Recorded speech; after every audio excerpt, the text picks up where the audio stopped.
Hello, everybody, and welcome to a new episode of the MinnMax Show, place about games, friends, getting better. I'm Ben Hansen, joined by Jacob Geller. Pow pow. Ooh, guns drawn already. We have Janet Garcia. Pew pew bang.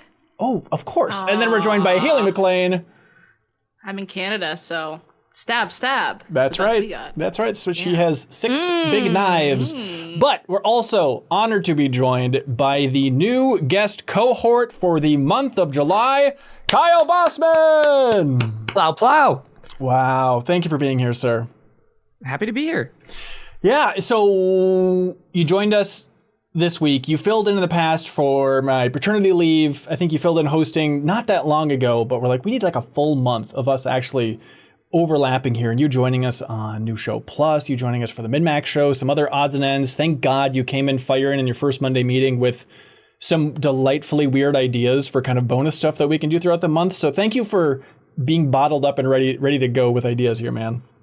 Yeah, it's going to be a month of, I think, like, weird bad energy, but like you need a little bit of that, I think, you know? I think so. I love a little weird bad energy. Yeah. I love It it. builds the immune system, I think, content-wise. Yeah. Content immune system. Precisely that, yeah. You need it.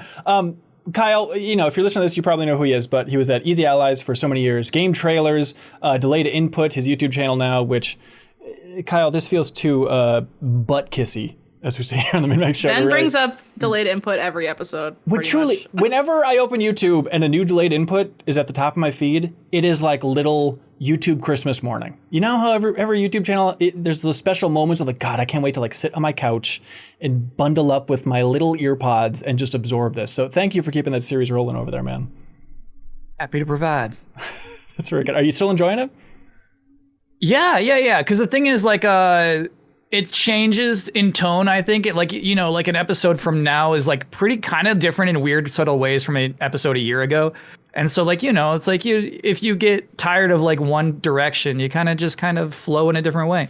And is that sparked by like you changing up the wardrobe and the background every season? Does that inspire you think to like change your writing style as well? I bet subtly. Yeah. Just like wearing flamingo shirts, you're kind of like speaking in a different tone. You can hear it. I get it. Hey, we're going to be speaking in so many tones on this year's Ben's episode. wearing a plain gray tee, so this is going to be an awful episode. Is there really nothing on your shirt? Is it plain gray? No, because Sarah Bazorski told me that having a Batman t-shirt is lamest of the lame these days. You got to have like a plain t-shirt to be a cool guy. She said on you. Jacob? That is true.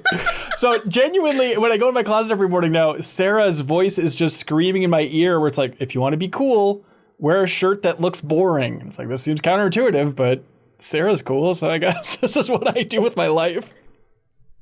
All right, so I really don't want to insult you, Ben, the host of this podcast, in my opening minutes. Please. But here's the thing. Yeah. I feel like Jacob gives off like this hyper-intelligent vibe where a Batman shirt is cooler on him than it would be you.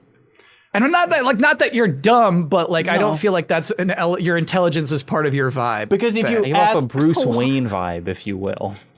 Yeah, if you ask me sort about of Batman, billionaire playboy. Right. You could speak intelligently about Batman if someone asked you about your shirt. Whereas for me, it feels more likely I just was like, Michael Keaton was cool. I bought it at a Target. No further questions, If you wore Your Honor. a Batman shirt, I would assume someone left it at a party and you just kept it in your wardrobe. And but then if Jacob wore a Batman tee, he went out and bought it. Ironic. No, Haley, what's funny is I think the shirt was literally left at a party. Aha!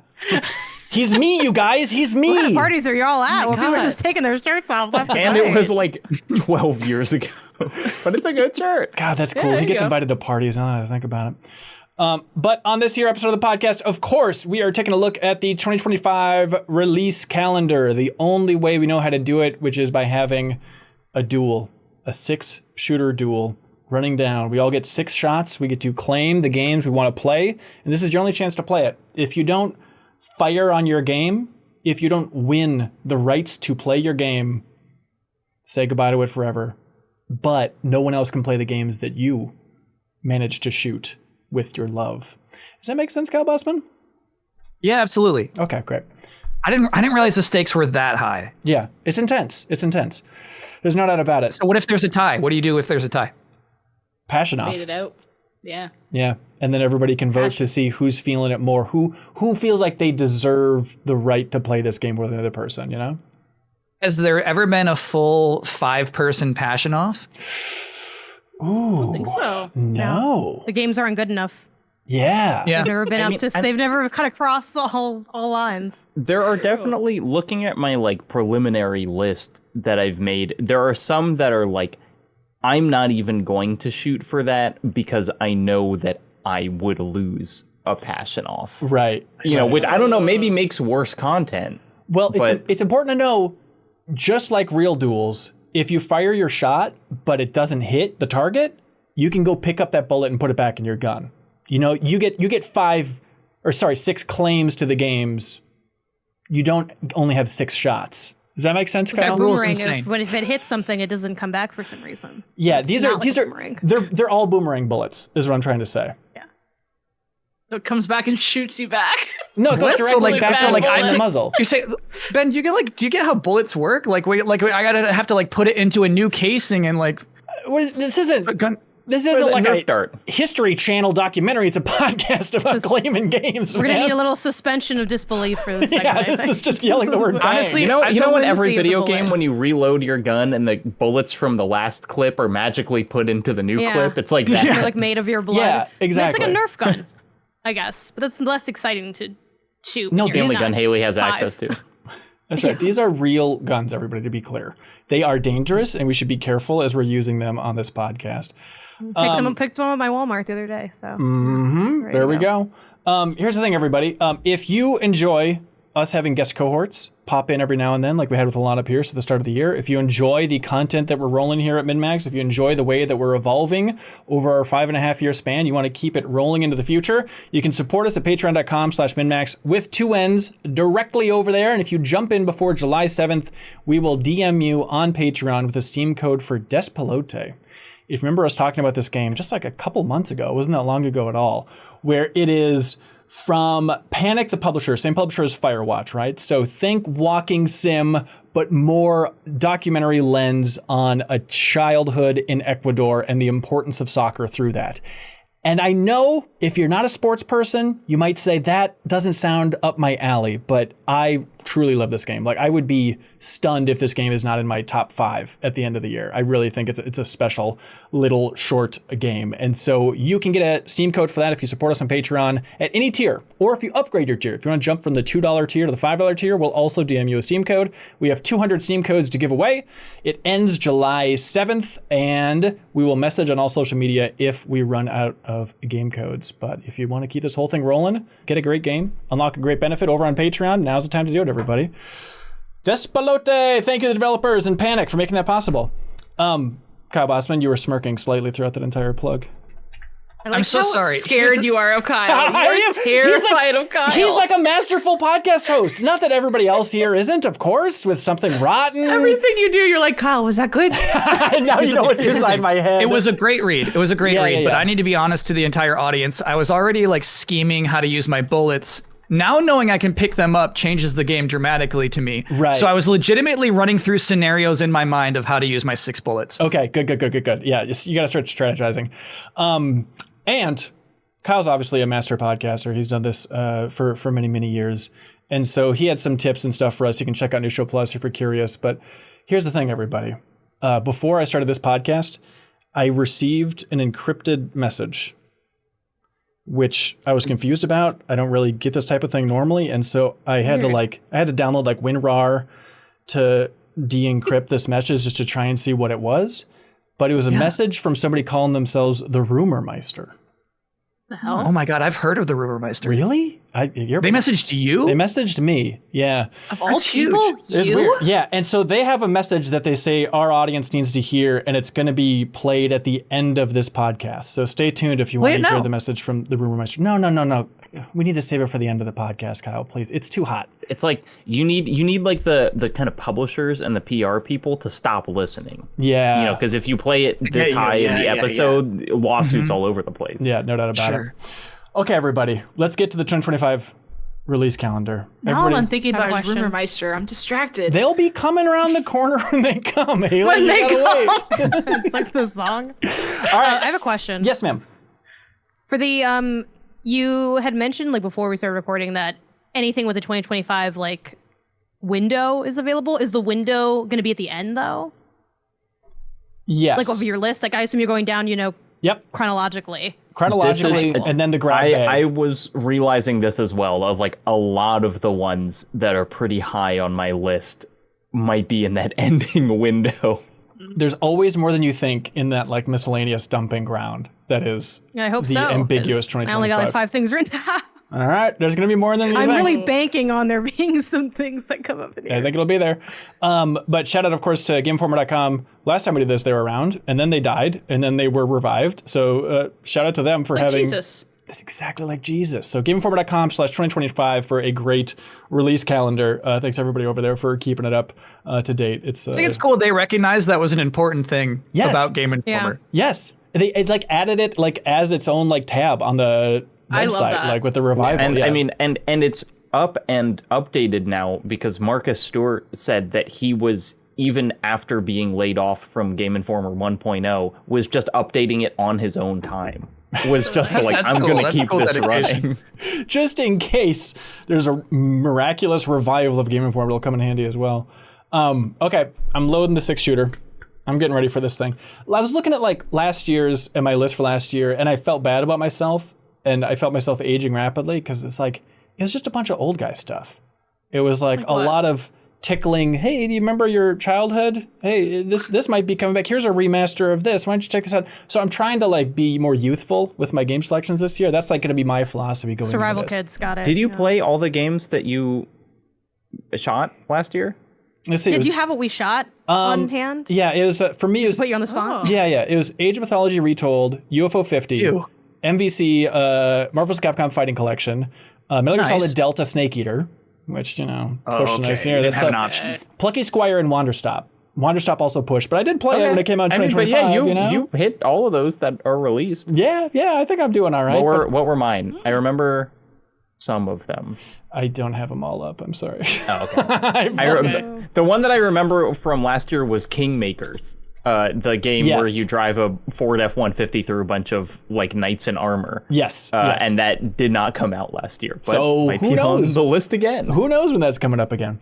Okay, you ready for this? Yeah. Yeah. Okay. First game on the horizon. You might laugh, you might scoff, but it's worth noting. EA Sports College Football 2026 coming out July 10th. You fire when ready by yelling bang if you want to lock this game down for yourself. Now, this isn't some wacky Metacritic game. This isn't, don't get up in your head about it, but it's worth noting. I mean, last year's game was the best-selling sports game of all time, which is still weird to think Those about. don't count in my head. It was the second best-selling game of the year last year, but all right, just throwing it out there. It's floating. Why is- Okay, Why I don't think this college? one will sell more than last year, right? Yeah, I don't I think feel so like that either. is representative of the drought because it had been a really long time since they did a college football game. Yeah, so I'm curious to see it. I could see it cracking top 10 this year, most For likely. sure, yeah. Okay, then July 10th also, we have System Shock 2, 25th anniversary remaster. All right. Right there. Interesting. Right there. We love it. We just aren't like, don't want to You're going to to use one of your 6 bullets on something like that. That's yeah. the problem. If you do, you're cool, but we're not that cool. All right, July 11th. Tony Hawk's Pro Skater 3+4. Wow, crew. Okay. All right, noted. I like Tony Hawk. Can I be honest with you? Yeah, please. Yeah, and I want to hear Janet too. I feel like we're all like a little apprehensive. It doesn't seem as cool as 1+2. I feel like it's missing like a certain like excitement factor about it. It's agree. even if it was years of us being like, do 3 and 4, they're like, yeah, okay, we'll do it. And it's like, oh, okay, cool. Like, there's no like, unless 3 or 4 is your jam, is your boom boom Yeah. huck jam, Which you they know? weren't. So There we go. There's a My game. weird thing with Tony Hawk is that for a long time, so when I was a kid, like I think most normal children, I didn't know that like when you have a game on a different platform, sometimes it's like literally a different game, which Right. like if you're young listening to this, sometimes it wasn't the same game. It was like just a specific thing made for handheld. So I played Tony Hawk on my GBA and loved it. Yeah. And then 1 and 2 came out and I said, oh, I remember loving Tony Hawk. And then I was like, this is hard as hell. I don't want to play this. You were like, this isn't isometric? Yeah. And it's This is an and obviously- 8-bit? Yeah, and like it was, and I guess even in my head, obviously I knew that it like looked different, but I just assumed that like it controlled similarly, like it kind of transfers over, and it doesn't. Yeah. So I'm like, I'm not good at this game, and I guess I never liked it. Actually, I liked a different game. It's that weird. said Tony Hawk on it. It's just But weird shout out to the because GBA. so many people have like Tony Hawk muscle memory in their hands and brains for all time, but it's just weird to have a different version of Tony Hawk muscle memory, and it's a GBA muscle memory baked in at this point. But hey, that's why it takes all kinds. July 17th. Mhm. I'm seeing here there's a platform called the Switch 2, and I'm seeing that there's a game releasing called Donkey Kong Bonanza. Bang! Bang, bang, bang. A Sorry. 5-bang! Was that the Wow, 5 bang? massive. Did it happen? It happened. Wow. Kyle, I think you were banging too mightily and Discord was cutting you out. And so Yeah, I like cut out that's your bang. possible. yeah, Yeah. legally we can't accept your bang at that point. If Discord doesn't accredit it, we can't accredit it either. Bang, So bang, it's bang, like, bang, okay, bang, okay, there it is. bang, There it is. There's the whisper bang. Donkey Kong Bonanza. Kyle, genuinely, when we're lining up like what month would be the best for you to be a guest cohort, I was like, Yeah. you know, it would be kind of fun to have him to talk about Donkey Kong Bonanza if we lined it up in the month of July. Like, you just replayed all of Donkey Kong 64? I'm sorry, are you arguing for him? Let a man argue for another man. What's wrong with that? Here's the thing: is like, I've been like trying to tell people this is Donkey Kong's year. I feel like all year, maybe even last year. You know what I mean? Like Yeah. I believed in this game. I was here's the thing. There's like some podcasters who like even after they showed that reveal trailer back in April, they were like, I think this might be the Captain Toad team because they still didn't believe even after seeing that trailer Yeah. how excellent this game was obviously going to be. I played it and I was still in the camp of, this is an expanded Toad team. That And is there's so really no way ignorant. that they could have cleared up that confusion. You know, there's no way you could have avoided having Yeah, that debate. I mean, so all they said is, yeah, it is the Tokyo team. It is the Mario Odyssey team. There's still, Yeah. God, we only had to wring it out of them. Jesus Christ. Yeah. They didn't actually say. Like, Oh the my people. God. yeah, I need to Oh, know, no. like, is the director of Odyssey the director of this? I don't think so. I don't think so. I do. Okay, all right, if you can have faith. I'm looks not- What like did, it. real quick, officially, what did get set on record? Because I know there was like, what was the quote, I guess, or the information that they said surfaced it's recently? Tokyo EAD. Like, it is the Mario Odyssey development team that's making this. But they didn't name names is the Yeah, only thing. That's right. That's right. Okay. They said same studio, but no names. Right. And so you were horrified by me going on international airwaves and, you know, being like, hey, this game looks cool. I'm excited for it. I don't think this is going to be the next Odyssey, everybody. Right. And think then it might because it so clearly is. You think Yeah. so? Yeah. I agree. Yeah. I think it's the more I see of it, the more I'm like, oh, this is going to give me that 2017 brain juice I had with Odyssey, and I can't wait for it. I regularly say that's the last time I was happy playing a video game was Mario Odyssey. Genuinely believe that. It's a really long time You ago. can't keep I saying know! That can't be true. You're That can't be scaring true. I'm us, calling man. Cap. I'm calling Cap. on Astrobot, that. There's no actually, way. Astrobot refreshed the cache. So our Fortnite stream, that didn't mean anything to you? All right, I was all right. happy It's because all of good. It's you, all good. It's Janet, all not because of good. Fortnite. You was happy faked with my it. You friend. faked the stream? Yes, I bought the Sabrina Carpenter skin for nothing. No, of course I had fun. I just am excited for us to have like a national celebration, an international conversation about this game. Like, did you guys feel Yeah. like there was a large conversation happening about Mario Kart World? It kind of felt like everyone got the Switch too, and they're like, "Hey, Mario Kart World, I like this part. I kind of like this 'Cause, part." like, but respectfully, what do you talk about? right, You know, it's like, it's Mario Kart. It's The good. wheels. I like it. right. You talk about Whether- the wheel how meta. to change characters in The between. wheel the meta, thing. which is now the same Is as the kart gone. meta because Everyone there Whether are or not you like interchangeable that you parts. go from track to track and they kind of bleed into each other. I don't really like that. That's But the most but yes, conversation that we've had, that Nintendo took away the way to just I like haven't play been on- tracks. You can still Yeah. do it. It's still in there technically. But so the idea though is I think this is going to be the Switch 2 moment where it'll feel like Main course. collectively as a people, we are now all digesting and thinking about the same game in an interesting way. But okay, that's a lot about the game, not a lot about people's individual passion for the game. You're for right. me, like I'm interested in playing this. I will admit I'm not as ready for this to blow my mind as you are, Kyle, but I'm still like very passionate about this game and this franchise. I was there for Tropical Freeze. I had a Wii U. Hey, I think yeah. Donkey Kong is one of the strongest platformers that also manages to have its own identity. I think a lot of times when we go to good platformers, we're often seeing them kind of try to replicate Mario. I think that's even true sometimes within like Nintendo itself, but Donkey Kong really has its own style, its own feel, its own weight. We've seen him try 3D before and it didn't go well. He's out there again back in 3D. And it definitely seems better. It seems solid, but there's a lot of curiosities left. I know the preview cycle has talked a little bit about like the 2D levels or the side like optional things. Like to me, when I see this, I don't see Mario Odyssey in it, even if it is the same team. What I see is like a Kirby kind of level design with a little bit more openness, which Kirby also a really big fan of. So I'm excited to see what this is and all it might have to offer. And I don't think it's wild to say that I'm like among the biggest platformer fan like at the company. Yeah, and we do like to call ourselves a company.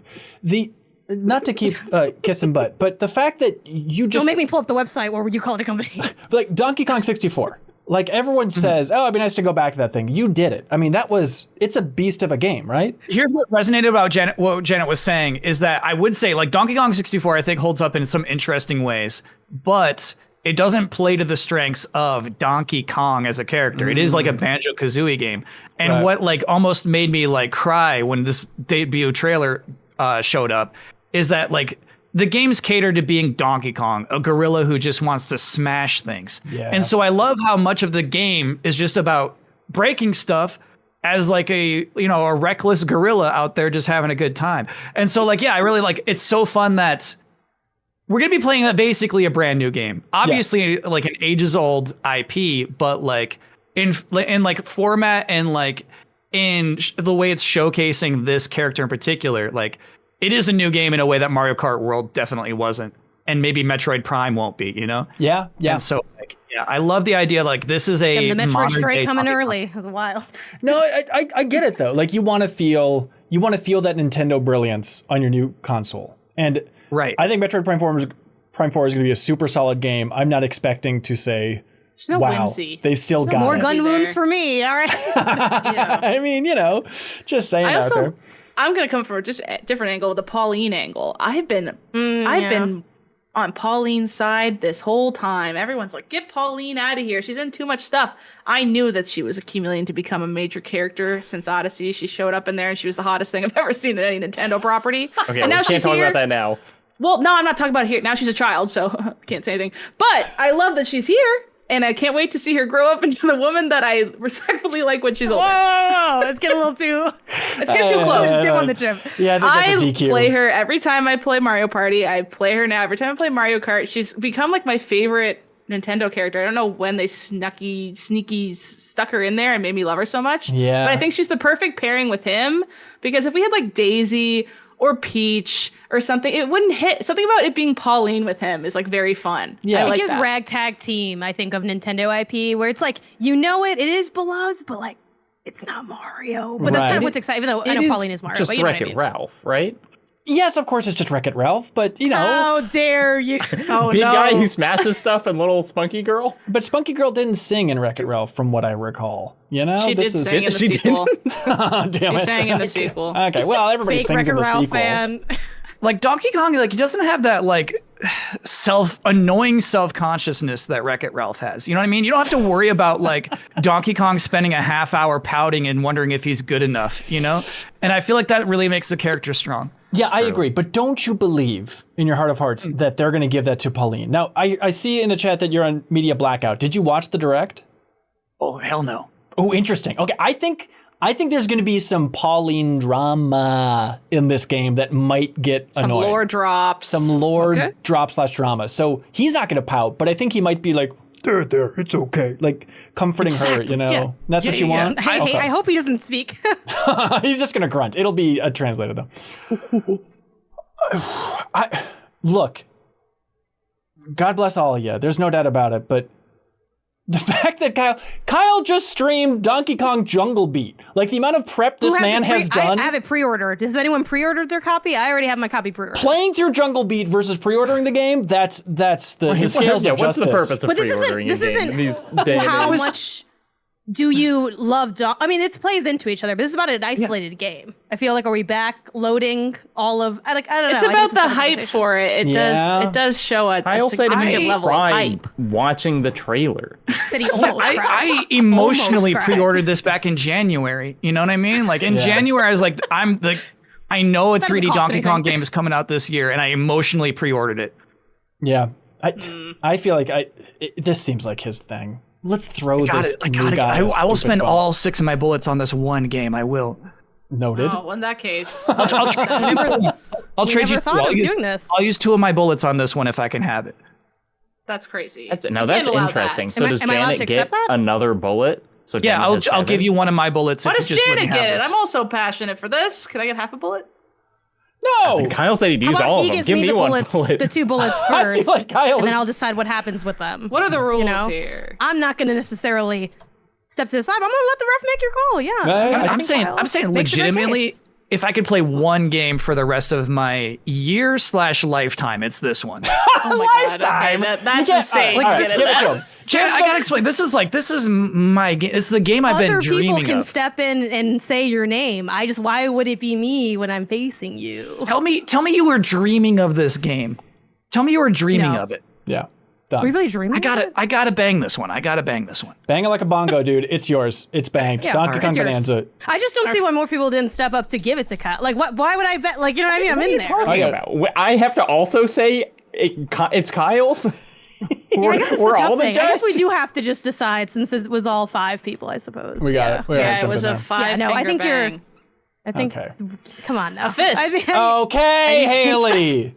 Hey, July I do think you were the 22nd. most passionate Who's the about twerp? it. July 22nd, we got a game that is called Undermine 2, releasing in early access. No, thank you. I'm really tempted by. I this am one. too. I'm like standing in the street with my hand hovering over the gun. I really like the first Undermine. Should be noted, Kyle Hilliard did work on the team here for quite a bit for Undermine 2. not anymore. But he's not anymore. He has no investment in how this game does now. That's right. What's its deal? I don't know anything about it. Roguelike about mining. It's just like a really fun roguelike. Like it's kind of not the most mechanically complicated or whatever, but one where it's like, if theoretically this is one of the 6 games I'm playing for the rest of the year, I would probably put like casually 40 hours in, just like sitting on the Steam Deck watching TV playing Undermine. Yeah. Yep. So respectfully, we note you Undermine 2, but no one's going to pull the trigger. Okay. That's fine. That's fine and good. We also have, coming out July 22nd, we have a game that is called Wildgate.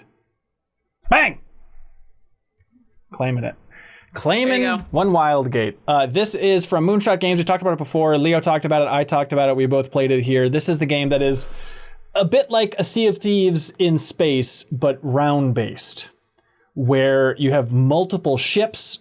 You're with a team. It's co-op. You're going up against other co-op teams. You are navigating your spaceship, trying to get basically capture the flag type scenario around all these asteroids and stuff. But it's that very satisfying thing. If you can jump out of the ship, fly around, you can like sneak into other players' ships, steal their weapons, steal their best laser, and then if you sneak out the back door, you can fly all the way back to your ship, strap it to it. It is just a cool, unique feel from a bunch of former Blizzard devs. And it's first person, feels a little Overwatchy in how it plays there. The animations are awesome, and so I'm quite bullish on Wildgate, July 22nd. I'm intrigued on it, but not to the point I think I'd shoot it. Okay. Do you think you're just gonna be like playing with randos, or do you have like friends that you're gonna convince to play? Oh, dude, do I have friends? Where do I start? Leo. Haley might get a code. Yeah, you're gonna play with Leo. And It's not maybe me? important. No, I'm planning on convincing my friends to play this with me by hook or by crook, by God. Wheel World, coming out July 23rd. Ooh, we got a chirp. It's intriguing. No. Okay. Almost. I'll stream it. You know what I mean? I'm going to stream that game. I do want to shout it out too. No, yeah. you won't. If Yeah. you don't bang it, you can't play it. These are the rules. Not even professionally. Kyle Bosman, winky. These are the rules for the canon of this Okay. podcast, you know? So you can't mention that you'll stream it regardless. Not an option for you. This is from the Nidhogg developers and the Annapurna developing Oh, really? it. But open world bike game, but really kind of abstract style. Seems very cool. Big on exploration. It looks awesome. It was called Ghost Bike years ago, but they rebranded at a certain point. Here's an interesting one. July 24th, there is a game that's called Super Mario Party Jamboree plus Jamboree TV. This is the upgrade for the Switch that they're 2. applying to it. Yes. Barely anything new. It's You get a 512 megabyte update. It's going to be the greatest thing of your life. So it's $20 to upgrade to this version, and then it's a bunch of like, hey, with the Jamboree TV, you can use the camera on the Switch 2, and you can put your face, and it'll be hovering above your character in Mario Party, and then there's a bunch of other different modes like Bowser Live and all that fun stuff. It seems all right. Use the mouse as well. Yeah, use the mouse. It seems okay. You can sort through mail with the mouse. Janet and I did it, and we had a very fine time doing it. Sorry, I'm laughing at something else. Can we get a second gun to like murder games? No one's It's a ever gun asked. gun. Yeah, absolutely. I want this game to not gun, exist. So it's like a Yeah. mercy rule gun. Like if no one else bangs on it, you just have a gun just for putting games down. You take it out of bag. The old Yeller gun. Okay. Yes, literally. All right, you want to shoot that the mercy rule one? Yeah, because I honestly How many like mercy bullets do we get? Everybody 5? knows we get 2 mercy bullets each. Okay, I agree using it on this. Okay. All right. least one of them. Super Mario Party Jamboree plus Jamboree TV. You're gone. I'm Yeah, sorry. we'll do shoot one for the Jamboree and one for the Jamboree TV. Look at the flowers, Mario Jamboree HD TV, whatever the hell. They're singing I mean, like in the new I feel like series. it's worth mentioning. It's like another $80 game from Nintendo. They believe it's justified making that game $80. That's wild. It's gonna make a lot of kids happy. I'm sorry, it won't. I guess it's dead. It's dead. Yeah. This is weird. July 25th, Grounded 2, launching in early access. I never played the first one. It was all right. I wanted to like it more than I did, but all right. It's just not my genre. Yeah. July 29th, it's finally happening. Tales of the Shire, a Lord of the Rings game. I feel like I've been seeing trailers for this game for like 3 years now. This game has a marketing budget of $10 million. I see it everywhere. You keep seeing the Lord of the Rings logo, and you're like, oh, what's this going to be? And then you're like, oh, it's that Shire game again. Yeah, I thought this came out 2 years ago. But game. okay. Still out there. Hang on. I do want to play this, but How Sarah's badly? so vehemently anti Tales of the Shire that I feel lame for wanting to play. Specifically She the hates feet. She doesn't Yeah, want yeah, to yeah. see the Okay. feet. Just to not Needs have the to feet, hear yeah. that feet conversation, taking out my other snuff gun, and boom, it has been killed. Tales of the Shire. Wait, that wasn't a wasn't a mercy bang. kill, That or- was a snuff kill. How do you? What's the differentiation? I don't know how to do it. It's like a snipe. It's like a silence snuff shot. kill? Snuff? Is that You're a making verb? a you don't- snuff you don't- film you don't hear with it. Tales of the Shire? That's what I We thought. put a you silencer on it. Yeah, so the you don't hear it silencer. just, So go it's just off. like it's more of like the sound of like a PP7 made in It's like Goldeneye. Agent 47 walks up behind it. Yeah, it's either like a bang or like a beep, that type of little shot. Yeah. So Yeah. okay, Tales of the Shire, you're dead. I'm sorry. So we already used our second pew shot. Oh, we each have Second two. mercy kill? No.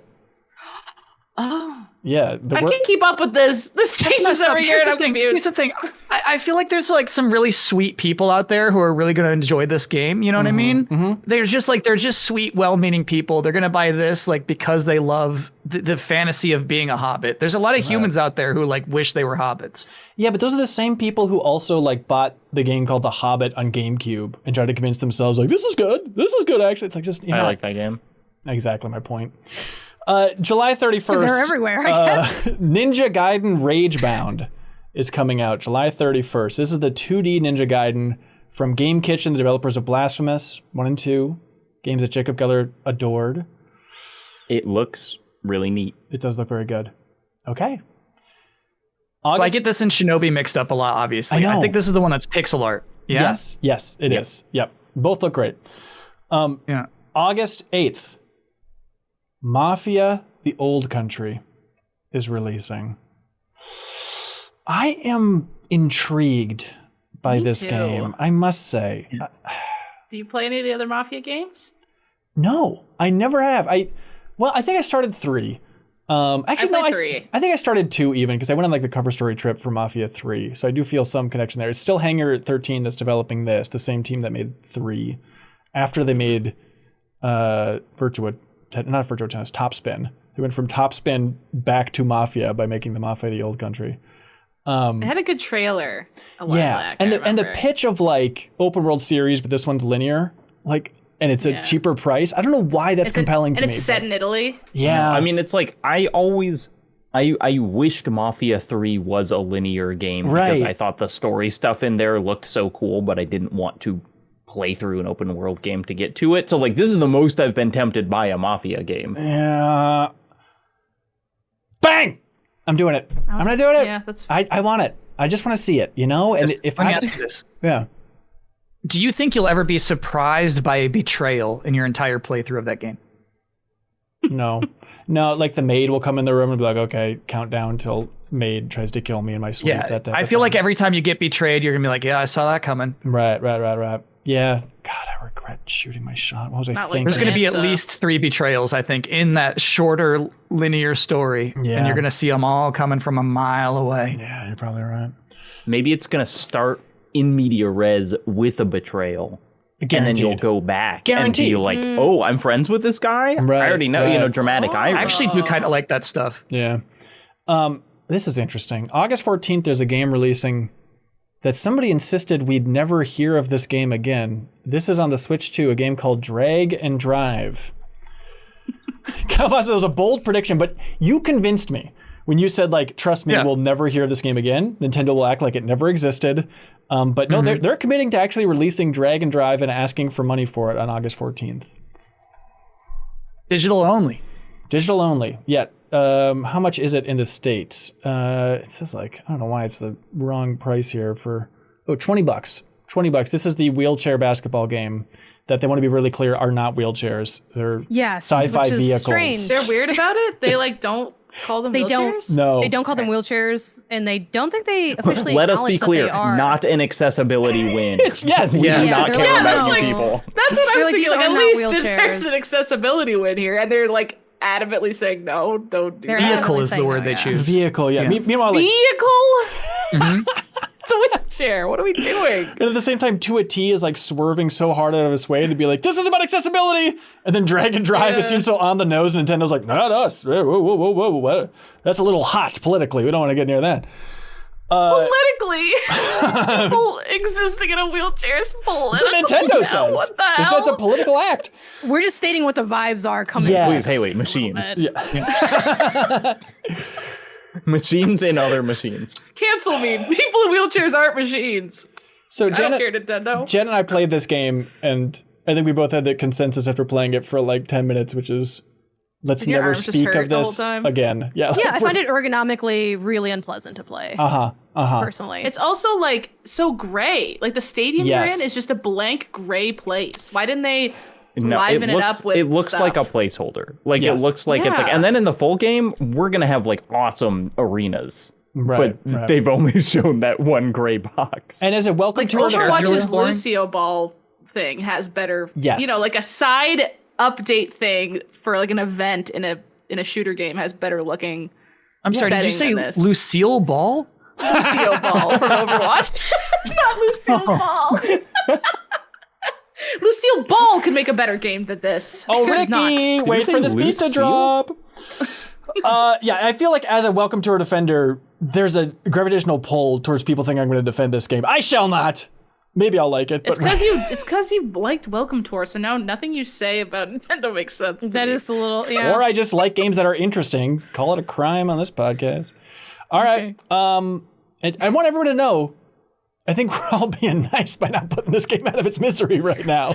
Everyone's I don't being want nice the because they're optics of that machines. look bad. I don't want to Pay see that. me. Even to though shoot this they've game. claimed it's not about Yeah. Okay. accessibility. Yeah, they paved the path towards anybody taking out their PP7 right now on Drag and Drive, but okay. All right. August 14th, we got Madden NFL 26. It's in the game. August 26th, Gears Nice. of War Reloaded. It's got to be a Jacob. Bang. What are we doing? Jacob But- was Come on, dude. I think I might put it out of its its misery. You can't remaster a game this many times. I'm taking out my silencer and shooting its false claim that it's the first time it's been in 4K in the back. With a silenced Jacob was not chainsaw gun. happy when I read my preview notes to him. I'm like, this is what I got. He's like, that's not even true. I'm like, I don't know. I just showed up and they said you're playing Gears now, and I was like, okay. The people playing it on PlayStation, that's kind of cool, right? Like they'll have a little moment of like, look at me. Look at me playing on PlayStation. They did advertise in the Get that trailers, platy, like yeah. more people are going to be able to play this Yes. than possible, which was Right. such a funny phrase. Right. Winky, winky. It's on the popular It's thing. like they just the one they couldn't even remember in like the PS3 generation when you would release a pack of like 3 games and you'd be like, We oh, were a these are last gen, society. but you know, you pay the same amount for 3 games. This is 2 generations old and you're just buying the one. Right. Well, it's kind of like how Nintendo is presumably reportedly sitting on remasters of Metroid Prime 2 and 3 as well. It's just like, what? It would have been cool if that was all in the same package, but I guess we're kind of running out of time before 4 comes out, in theory, this summer. Who knows? To be fair, I feel like the upgrade of Metroid Prime remastered is like a bigger upgrade than this one is I could receiving. tell when I was playing Metroid Prime Yes. Remastered that it wasn't Metroid Prime, and I played Gears of War Reloaded or whatever it is. Right, So right. sorry, Agent 47, it's gone. Next game. I'm so sorry. I do want to know like one behind the scenes thing though. Yeah. You said they made you play it. So is the idea like you book an appointment with Xbox and then it's like you have to play this list of games? That is exactly what happened. We didn't get to like say which game. I mean, I begged and pleaded for Ninja Gaiden, and they said okay, but like they were like, your appointment is Gears of War, and I didn't know that until I showed up. Yeah, it was unfortunately one of the random assignment ones, which is like not super uncommon in the industry for inside baseball stuff. Like sometimes you do get like you only know the publisher, or you only know the developer, or you know almost nothing, but maybe you know the genre. Like there are some times where there's like a lot of mystery to certain appointments, and then you just kind of have to make a judgment call. I was like, you know what, Xbox has some things. Let's pull up, and you know, unsurprisingly, I do not have anything interesting to say about Gears of War. Reloaded, remastered. I would be played the amazed first if one anyone did. once. Yeah. So nuts, but really you did still like have to like this game. sit there and like play the demo next to the people who are trying to like Yes. PR it up. That's crazy. I think I was Yeah, visibly getting to play angry. the Rock Xbox Ally was at least. I was like, okay, well, this is something I can at least like do something with. So Right. That's I got new. that. New but, hardware. Yeah. August 28th. Metal Gear Solid, Delta, Snake Eater. Bang! No one else banging Delta? Jacob, one's you, isn't big this your man. thing? Whoa! What is going on, Jacob? What's wrong with you?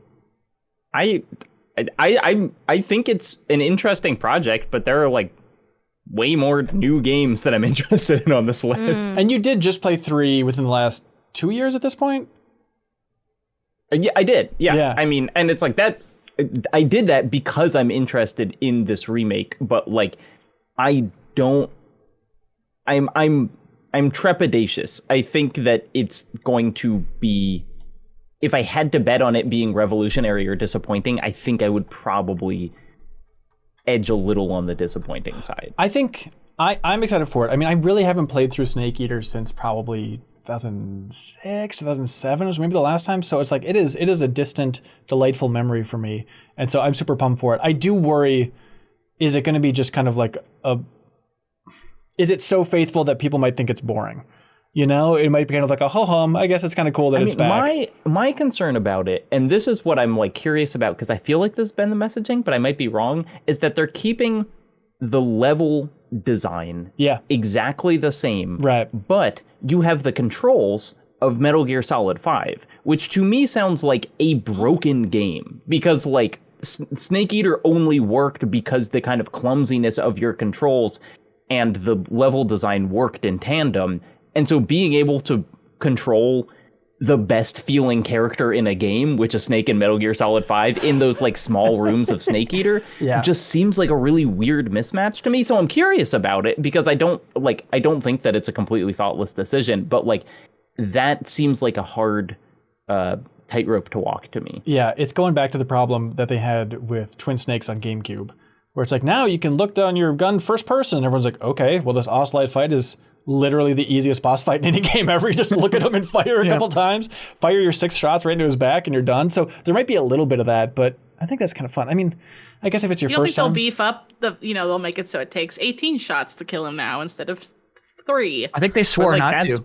That's cool. Wow. Interesting. And that I wish, like, it's a weird thing to say, but I wish they were changing the like dialogue more, Yeah, but I'm pretty sure they're using exactly the recordings from MGS3, and so it's just kind of like, if it's this big of a remake, I almost want them to take a bigger swing. Right. I do think it's odd for a great-looking way to play one of the greatest games of all time, and we're being negative on this podcast. We're Debbie Downers. We should be rejoicing the return of sort of Metal Gear Solid from Konami. I mean, the right? graphics look great. There you go. And that's kind of the thing you say about this game. And I'm curious about that Fox Hunt mode, yeah. When you have something that does like a little bit different but not completely different, there is the question of like, is this going to be the definitive way to play it, or is this going to be a worse experience? And I think I'm sort of with Jacob. Well, also I'm with Jacob in the sense that I'm waiting, though we're both not allowed to play it now because we didn't shoot it. Correct. But I also never played like Metal Gear Solid, like the first one. So I kind of wanted to do like a redo of everything. And if people are hot on Snake Eater, like the new one, then I'll slot that in instead. But I mean, if they're not, I'll just keep chronologically, trucking this is the around. first one. Yeah, you're set. Start here. You're set jumping in right here. You're not going to have Yeah, any... but I don't want to because that's not how they came out. Okay. Look, I respect it. I'm with her on this. Necessary, but you know what I mean? Like, Chronologically is a wanna- really weird way to play that series. Yeah, I get it. It's I think that you're learning that I gonna am have Kyle a from this. hard time with MGS1. Janet. Down with Donkey Kong. I get that. Was it just because it doesn't feel good to play in the modern era? Not to start a whole tangent on that. I think that's fine. I don't need it to feel good, which sounds dumb for a game, but like I've never checked it out, and I'd like to just see what's up with it. I can always just. Turns out, if you don't like a game, you can always also turn it off. So it's like maybe I just don't end up finishing it. But but then what and if I never you don't played, make it to 3? I think I just skipped. Like I think if 1 is such an L, I'll just skip to 2. I know I love 2. Even if I hate 2 now, I still love 2 because like 2 is one of my favorite games ever. 3 I played a good amount of. Don't know if I ever beat it, so like whatever. And then I never did 4 and 5. So I'd love to clean that up. Be interesting. Anyway. An interesting journey.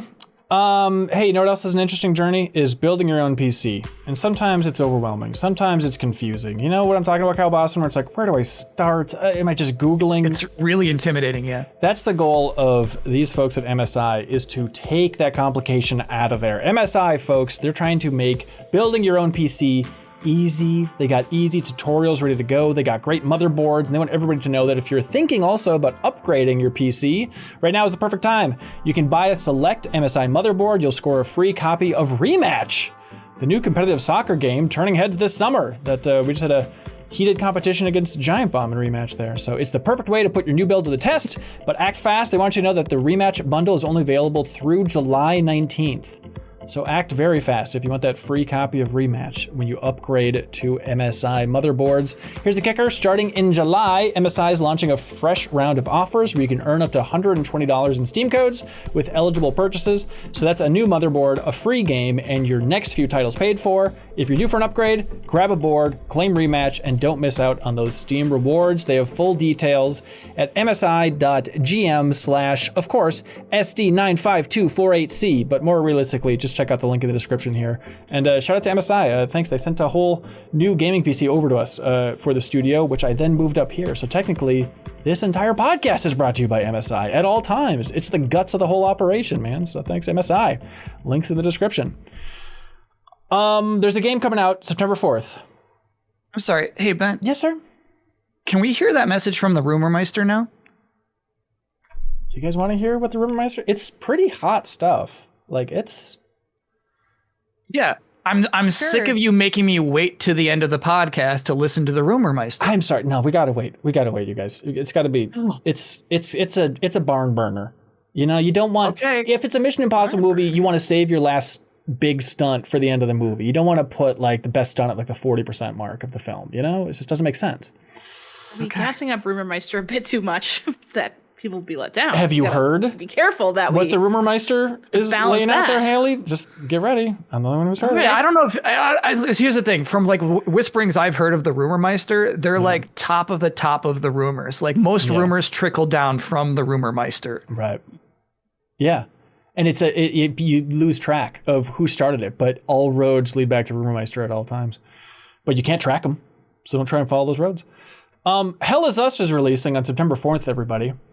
Hey. Zap. Whoa! Oh! Hang on. Is the Ooh, zap okay. the PP7 or is that like your bang? Jacob? No, I just feel it's like a sci-fi game, so I assume the gun is kind of a zap. That's smart. All right, Very so we got canonical, like Jacob and Kyle jumping in on Hell Is Us. This is the game. Everyone thought like, oh, is this Death Stranding? What am I looking at? It is now a trilogy for 2025 of like The Alters, Death Stranding 2, and Hell Is Us for kind of sci-fi third person wandering around with cool sci-fi And tech. I guess Pragmata isn't coming out this year. Right. That was the other game we were like, is that Death Stranding? Right.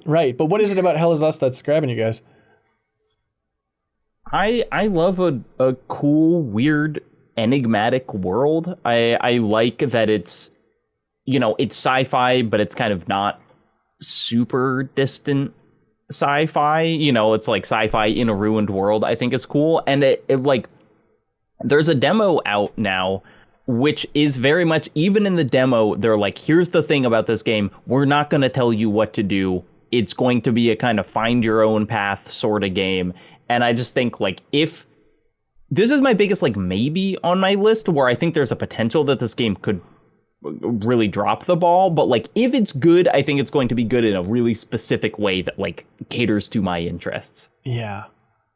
Yeah, so to me, like the appeal is like it's a little more like Breath of the Wildy, where like there's like little temples, there's like little like structural puzzles, you know what I mean? And like that's what like I like that idea. It's like something I wish there was more of in Death Stranding 2 is like things you can interact with in these environments. Yeah. And to be honest with you, Mario Kart World, it's what I expected, you know what I mean? Yeah. Like can I just like drive into somebody's garage and then like go into their secret basement? That would be so cool. Right. So like the idea of that kind of thing in this kind of game is appealing to me. But I might let Jacob have it because I'm scared of the scary parts.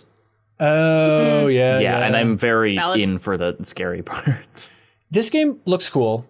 Curious about it for sure. The only thing, and this is the same problem I ran into with Expedition 33, so huge grain of salt with my words here, but I look at it, I'm like, developer is a new team called Rogue Factor, and the publisher is Nacon. It's like, this could be a great game out of the blue. There's no doubt about it, but it's like, okay, it's a little... It's kind of nice that Expedition 33 has us looking forward to the potentiality that it could be really good. Yeah, it's right. kind of nice to have that feeling again. Yeah, for sure. After that game.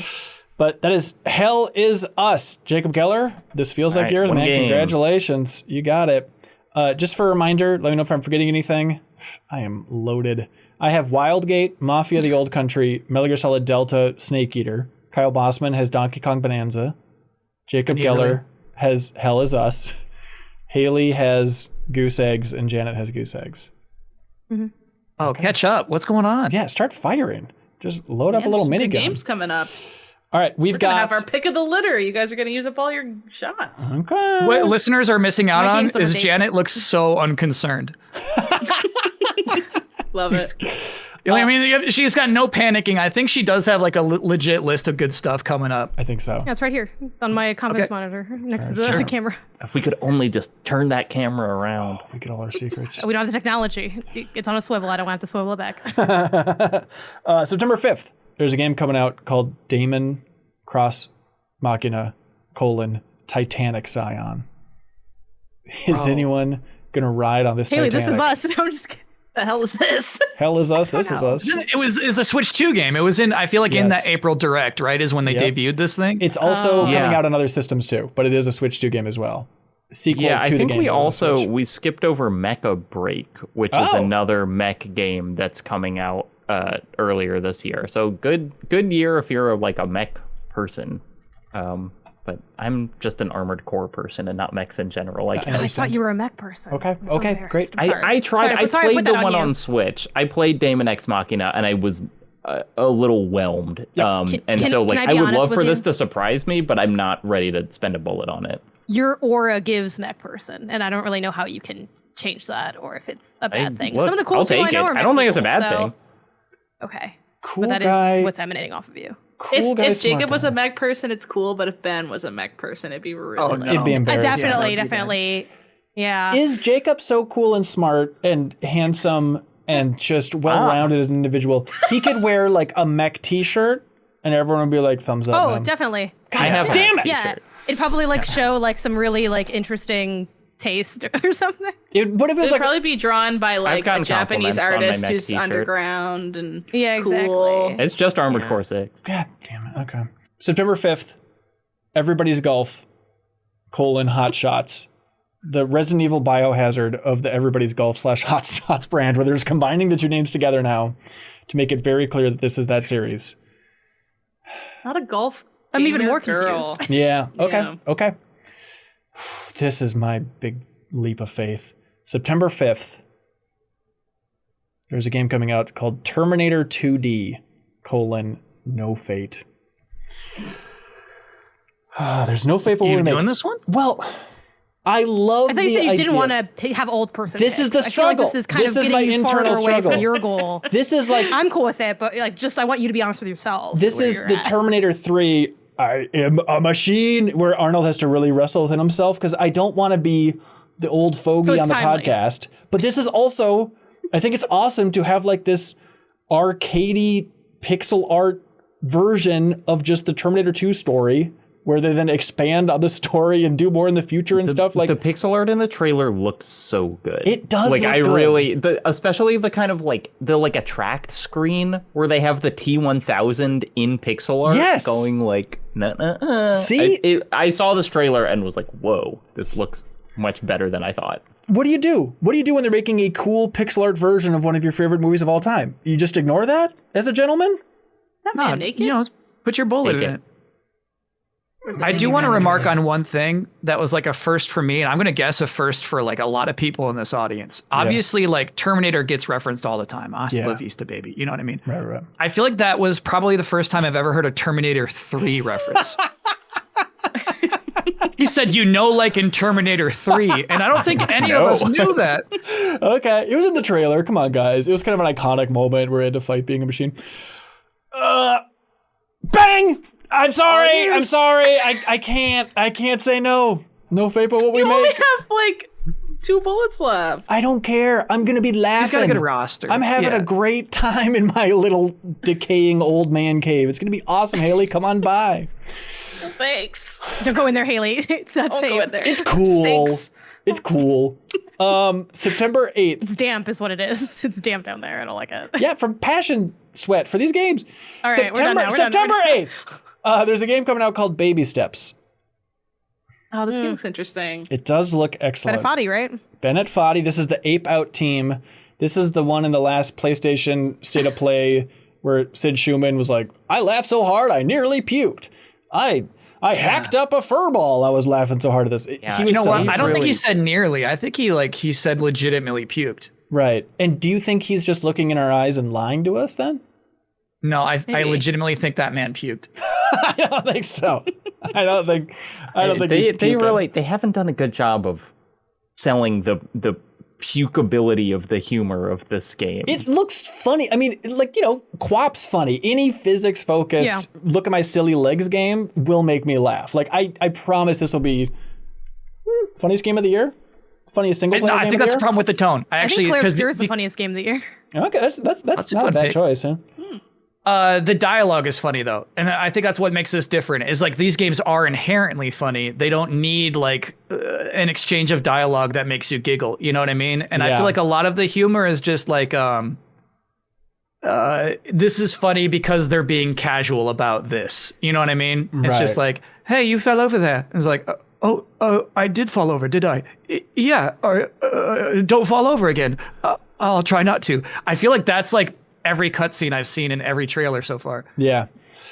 Also, isn't it more of a like exploration situation, right? It's not like Yeah. necessarily like that.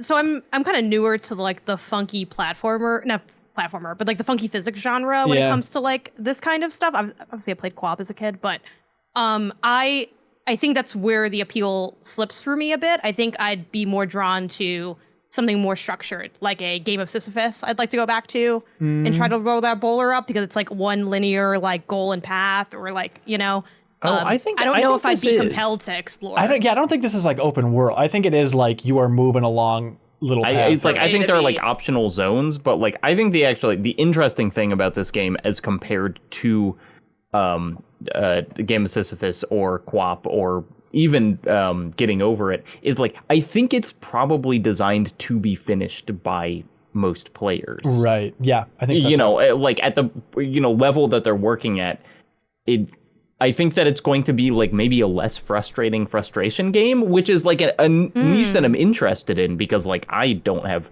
time in my life to get good enough at getting over it to like actually beat it. So it's like I'm intrigued by it, but I've unfortunately found the marketing to be pretty like off-putting for a game that I want to care about. I would trade anything in the world to get Mafia: The Old Country off this list and baby steps on, but with one shot left, I can't take this shot. You said trade anything in the world too. Yeah. Could I trade anything with anybody? Could I have an extra bullet from anybody? No. Don't you have your snuff bullet? Can you kill Mafia and then pull the bullet out of that corpse? Nah, I can't. That's so crazy. Like, you go to an animal shelter and adopt one of those pets, and then like, I'm sorry, there's only so much room in my house. Yeah, I can't do that to the old That's country. crazy. It's You impossible. can't do that. Is that not standard procedure? No. September 10th. This feels like some Kyle Bosman crap. There's a game coming out called Garfield Kart 2: All You Can Drift. I Are you a mean, Garfield head, Kyle? no, I'm just like a very bad licensed game kind of person. Yes. Where like Okay. this will obviously be something I stream and like swear at and get really invested in and like start hating Garfield characters I've never seen before. Like, you're right, this is some Kyle Bosman stuff, but I'm not going to use a bullet on it. Wow. Okay. And it's living. Garfield never got better since they named one of their movies A Tale of Two Kitties. That was just the best thing. peak of the Garfield's ever franchise. done. It's been downhill ever since. You know that like in the like 80s or whatever, at the peak of Garfield collections were like high on the New York Times bestseller list. Like, of all books, it was like number 5. Garfield Sits Around the House, the collected comics of Jim Davis. Loved those books when I was a kid. I would get the Fat Cat 3-pack all the time. It'd have 3 books in one. Yeah. And the day I got it, I would finish it that same day. And I know it's like not that impressive because they're like comic strips, but like I was ferocious. I was like, I'm done and I want more. Yeah. I was They were tearing so good. through those copies. So I got to check. Shout out to Garfield. It's like Garfield Kart though, right? So like that means you have a roster of characters. Right. And I mean, Garfield, I feel like with Janet Odie, being Normal, John. Okay. Who's Real Garfed the over one? here. Who's the one he has the crush on? The one with the long Oh, neck. the hot lady? no the idea. hot lady cat. Couldn't tell you. Oh, the cat. I thought you meant like the lady that John is interested in. Oh yeah, the my vet. gosh. I forget. The vet that feeds Garfield's John the horse semen lady. girlfriend. There's Garfield's Arlene. Is that it? Arlene. Yes. Yes. Yeah, long neck Arlene. John's weird friend who has like the strange shaped face. Gosh, I remember the looks. I can remember like 6 Garfield characters. There's Binky the clown. Oh yeah, that's kind of coming back to me a little bit. Oh, okay. Yeah, Do you think I they could know throw Pink. Heathcliff in there just as like a way to He'd be a break really bread? good guest character. No one question Yeah. it. They could do Garfield's dad from the latest film, Samuel L. Jackson, our favorite character from Garfield. Oh yeah, there was that movie. There was. Okay, Yeah. let's move on. Let's dig out of this trash heap. September 12th. Borderlands 4. A game that's going to make a lot of people very happy, and it's going to sell millions of copies. Yeah. To listeners, no judgments if you love Borderlands. Right? That sounded judgy. Heyo. September 17th. September 17th. This You know what I learned though? Yeah. What I learned is people like really care about the lore. I always Yeah. thought Borderlands fans are into the hooks, basically, because I get that. It's like Diablo gambling. You know what I mean? Yes. You're just looking, Yep, searching yep, through yep, the yep. loot after like an enemy falls over, and you're like, give me this thing. Oh yeah, this actually works really well with this build that I'm trying to build. You know what I mean? Like I could like get those hooks, but like people actually truly care about the lore, even about Borderlands. Yeah. Yep. I like the Borderlands 2 story. I was very into when I first played that. I liked Handsome Jack.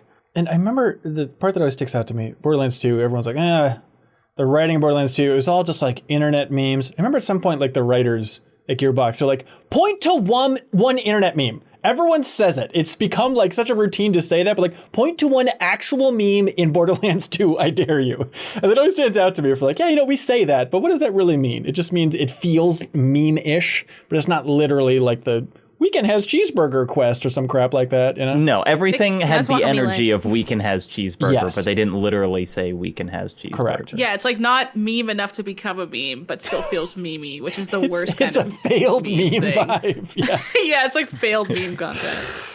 All right. This is tricky. September 17th, Deep Rock Galactic Survivor, a game that Jacob and I have played a lot of. Jacob maybe just booted it up about an hour ago and I didn't want to comment on Oh my it. god, I've played 44 hours of that game. It's so good. It's so good in a Vampire Survivors like way, but we've already played it in early access. The only reason I'm not banging this thing. September 25th. Okay. Oh, Haley? No, I was laughing at you how it sounded like you were gonna bang the game, and I laughed, and then now you're calling attention to it, and it's not funny.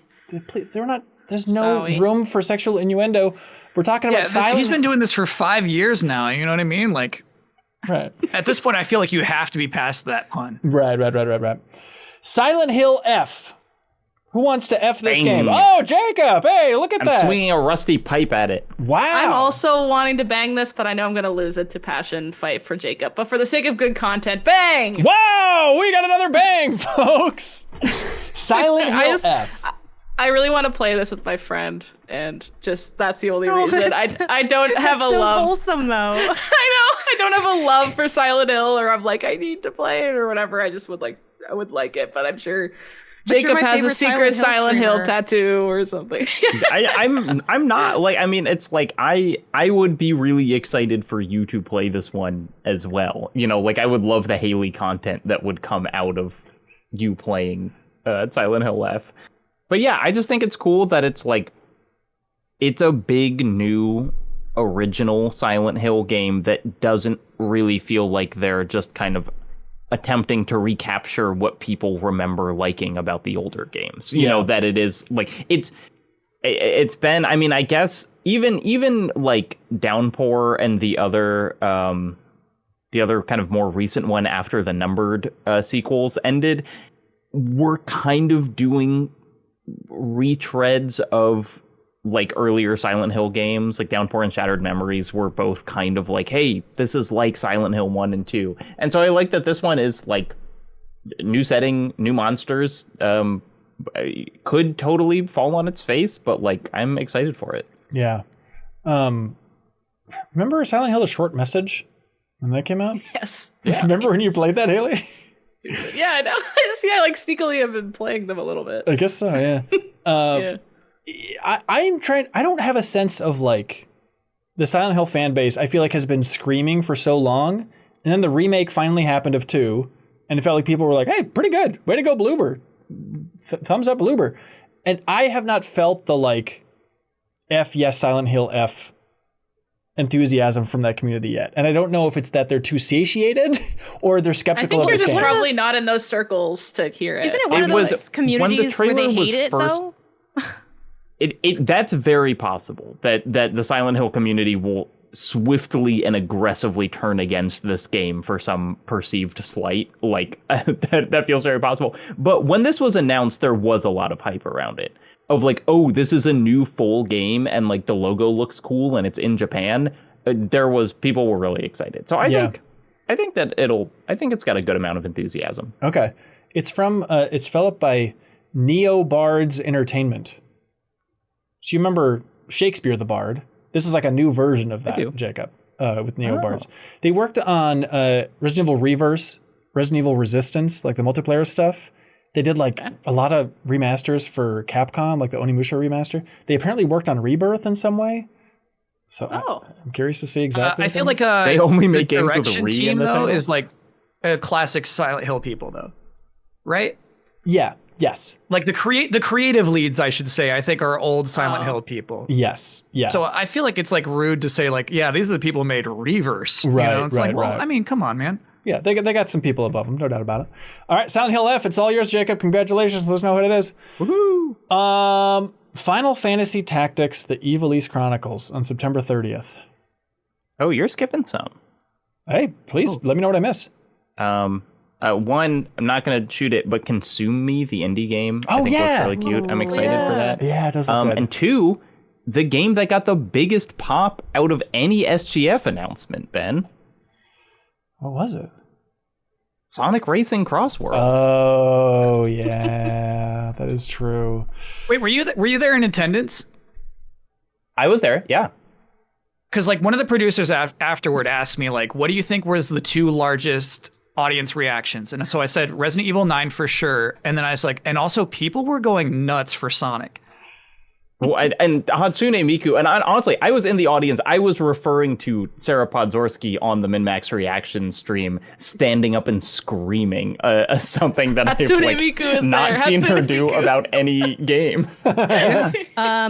I'm gonna go back to Consume and do Bang. Yeah, hey, nice. love it. Take it, Yeah, please. I think I got the space for it. Yeah, this game, as you know, Haley, I feel like you and I vaguely talk about this game all the time. It really cleaning up for the GDC awards. Yeah, but it's also been like on indie radars for like years and years, and it has just like a really cool art style and sort of mini game kind of layer to it of looking at what it's like to be, you know, a young girl and deal with like things that young girls deal with, like, you know, growing up, struggling with like food and eating and dieting and those kinds of pressures. So it just seems like a really creative take on this kind of coming of age youth element. I also think it does seem like, it's funny, I mentioned that anytime games go into childhood, they always invoke some level of fantastical realism, which is it's kind of true in this too, but I do think it's a little bit of a different take. Like the idea of like mini gamifying being a kid and how like sometimes that's cool, but sometimes it sucks or it's awkward or whatever.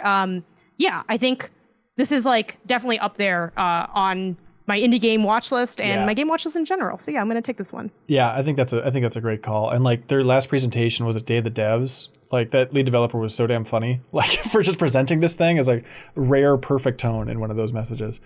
All right, Consume Me. It's all yours, Janet. Congratulations. Thank you. Now back to the land of Ivalice with Final Fantasy Tactics: The Ivalice Chronicles, September 30th. Awesome to see it come back. The weird level of very light remaster, smoothing out some sprites, but God bless them. That's what else do you say, Kyle? When you say same. Like okay. I think it's rude that they're like, you say like glad to see it come back, but it is like it does seem like minimal effort. It does. I think they did some voiceover that's new, right? Yeah, I'm curious. It's kind of crazy. It was in that NVIDIA leak from like 2019, right? And this is the result of all of that time. You got to wonder if it's just been rebooted so many times, because like the other outliers there is like Final Fantasy IX remake was in that we're also just quietly waiting on. So maybe both these projects were just on the docket, but probably rebooted for like the scale of the remake and all that stuff throughout the years. Okay, I could buy that, sure. Yeah, who knows? It's a weird deal. October 2nd, welcome to Spooky October. Directive 8020. Bang. Ooh. There we go, Haley. Just for sake of content, I'm gonna hit Bang as well on that. Wow, really? The supermassive nuts come out to play today. Everyone laughs at us, Haley, but let's speak our piece. Supermassive's cool. What is it about this one? Is this a Dark Pictures-y thing? This is a Dark Pictures anthology. Is it? It is, Still? but here's why I'm interested is because they're we gotta really get out not of here. I know. So Dark Pictures out. is very fine in my opinion. There's like one of them I thought hit pretty good, and then the rest of them have been kind of sleepers for me. But Which one was a good one to you? The Salem one, the witch one. I liked that one. I forgot the name of it. House of Ashes was my favorite. Oh, that one was good too. That one was okay. Man of Medan pissed me off. Anyway, it was bad. Anyway, we gotta do a whole thing. That's a whole thing we could do. This is our Donkey Kong bongos. You guys gotta have to understand that we've been in the weeds here the whole time. Go ahead. I feel like they're really leaning away from the Dark Pictures anthology-ness of this one, which is a potential green flag. That they're like almost standalone-y level kind of thing, which has me more excited. And also this one I think would lend really well to playing with my friends because it's about like a shape-shifting monster. So it's kind of fun that like if the character your friend's playing walks up to you, you're like, obviously you're never just going to go shoot my friend who's the character, but they might be the monster and you don't know. Like that's kind of a fun element to add to like a movie mode play with your friends sort of thing, because there's been so many fun moments where like we kill each other by mistake and then we're like, I hate you, ah! Like I think that just leads really naturally into that concept. Here's a question I have for you, and I do not know where I land on this, so I'm curious what your opinion would be. I played a preview build of this during SGF, and one of the things that I learned during that time is like, it has again that's the gimmick, space, shapeshifting, you nailed it, is the first, presumably, it encounter you have with someone where it's like, oh, like, do we shoot them or do we kind of wait for the like sciencey thing to happen to tell us if they're human or not? And I was told that is different every time. It's kind of just like random. Cool. Do you like that more? Or are you like, how do you, is that a pro for you? I don't know how often that's going to be in the game though, just to be clear. Yeah, maybe. That seems like it's there a little bit. That does help for replayability, but maybe it'll make it seem less logical while we're playing, which might piss me off. Like, if it's not... Because I always hate in these kind of choice-based games where, like, I run to the left where my friends are, and then, like, the floor gives out from underneath you and you die. I'm like, Right, how on That's so earth Raven. was I going to choose that? Like, how would I ever predict that? That's just annoying. Right, like, right. 5 points to the player to your left. Oh, okay, never mind. Yeah, so, no. They're also introducing... I think they're introducing this because I know you've played all the games and I'm still missing like 2 of them. I'm missing Finishing the Quarry. I've been playing it since it came out. I'm really That's embarrassed like their about best that. one, probably. It seems really good. And then the bootleg Saw one is the other one. The casting of Frank The Devil Stone. in Me. Oh, and that one too. Oh my gosh, I'm like missing 3 then. I'm missing The Devil in Me. Fake and the casting of Frank fan. Stone. It's leaning Haley's direction. No doubt about it. Oh yeah, it's gonna be Haley. It was always gonna be Haley. I just Okay, wanted to talk all about right, those so we're on the games. same It's my page. only chance. I love it. I love it. But they also will have rewind for some of the like QuickTime stuff. I think it's a pro to me because if you ever put your controller down and you're like, you can just not use it if you don't want to. But yeah, I thought fidelity wise, it looked really strong. The only thing I had in the demo was it was like really short. I was like, I felt like I started it and they're like, you're done. And I'm like, when is this coming out? This is just because you're holding back, right? It's not because you don't have What's tough more of about it the to show. choice-based games is that they could be like a whole extra hour and a half depending on your, like, especially like Until Dawn. If everyone's dead early, that game's like 1/5 as long. It's so short. But then if everyone's alive, you get like 20 extra scenes. Not that excuses that's the true. demo being short, because they could just choose something that had longer content with like one choice at the end or something. But I have a good feeling about it, even though it's a cursed statement with Supermassive It is. games. It but is. I do think it will be. I am excited to play it, but I'll have to watch you play it because I can't. I'm cautiously optimistic because I literally thought the casting of Frank Stone was going to be my game of the year, like, because it's Dead by Daylight, Supermassive. I'm like, that's literally for me, and it was one of my least favorite games last year. It just was a you being complete like flop. this was not good. I'm like, I'm still gonna play it because that's how toxic I am with this studio. I will be there regardless. The first 30 minutes are great, and the last 10 minutes are interesting. Oh, the Life is Strange of it all. Yeah. All right. Anyway, have fun with Directive 8020. Directive 8020. It's all yours, Haley. I hate the name. I keep bad. typing I wrote Directive 8030, like, because I just forgot what the numbers were, and nothing, like, Google doesn't even guess that I was trying to look up their game. Look, It's just like computer parts. It took me like 20 8030. seconds to remember what game we're talking about, for sure. Yeah. At least it's a bad name. it feels like a miracle compared to the casting of Frank Stone. I don't know. That one kind of hits. I know it's like cast a stone, I guess, is kind of the thing. No. Yeah. No. I don't know. Incorrect. Also, Little Hope was the witch one, by the way. There we go. Oh, Little Hope. I like it. Little Hope. Shouts out chat for Carboy pointing that out. October 2nd. From Sucker Punch. We have Ghost of Yote. Bang. Bang, also. I'll throw in a bang. What kind of Okay. what kind of Everyone get in here. gunslinger? Why not? Yeah. Apparently I can pick up plenty my to go around. bullets, so sure, I'll throw one out there. Okay, you gotta at least launch it with a passionate decree. To me, this is an unromantic bang. Really? Yeah. A one night bang. Yeah. Well, who's feeling the romance for Ghost of Yote? I'm feeling the romance. I'm feeling maybe slightly less or the same amount. Interesting. I mean, we all played the first one, yes. It was my game of the year that year, and I platinumed That's it. good Played all the ammo. DLC. That's good Okay, ammo. that's Haley. passion. Well, then I'm actually curious why you're not more into it. I can't wait to play this. I also like the blue-eyed samurai angle of like the indigenous people of that region being like a new element to it. Is Jin the wolf? I don't know, like kind of weird mystical stuff happening on top of it too. Yeah. Is that a theory? I haven't heard this. I saw some people saying that. I mean, it's just people who just want Jin to come back, probably, and they're just trying to do whatever they can to make that seem like that's happening. But Also, There's Leo, also this whole realm of wolf people who probably also want it to happen. yeah, they probably are the wolf people saying that. Yeah. Yeah.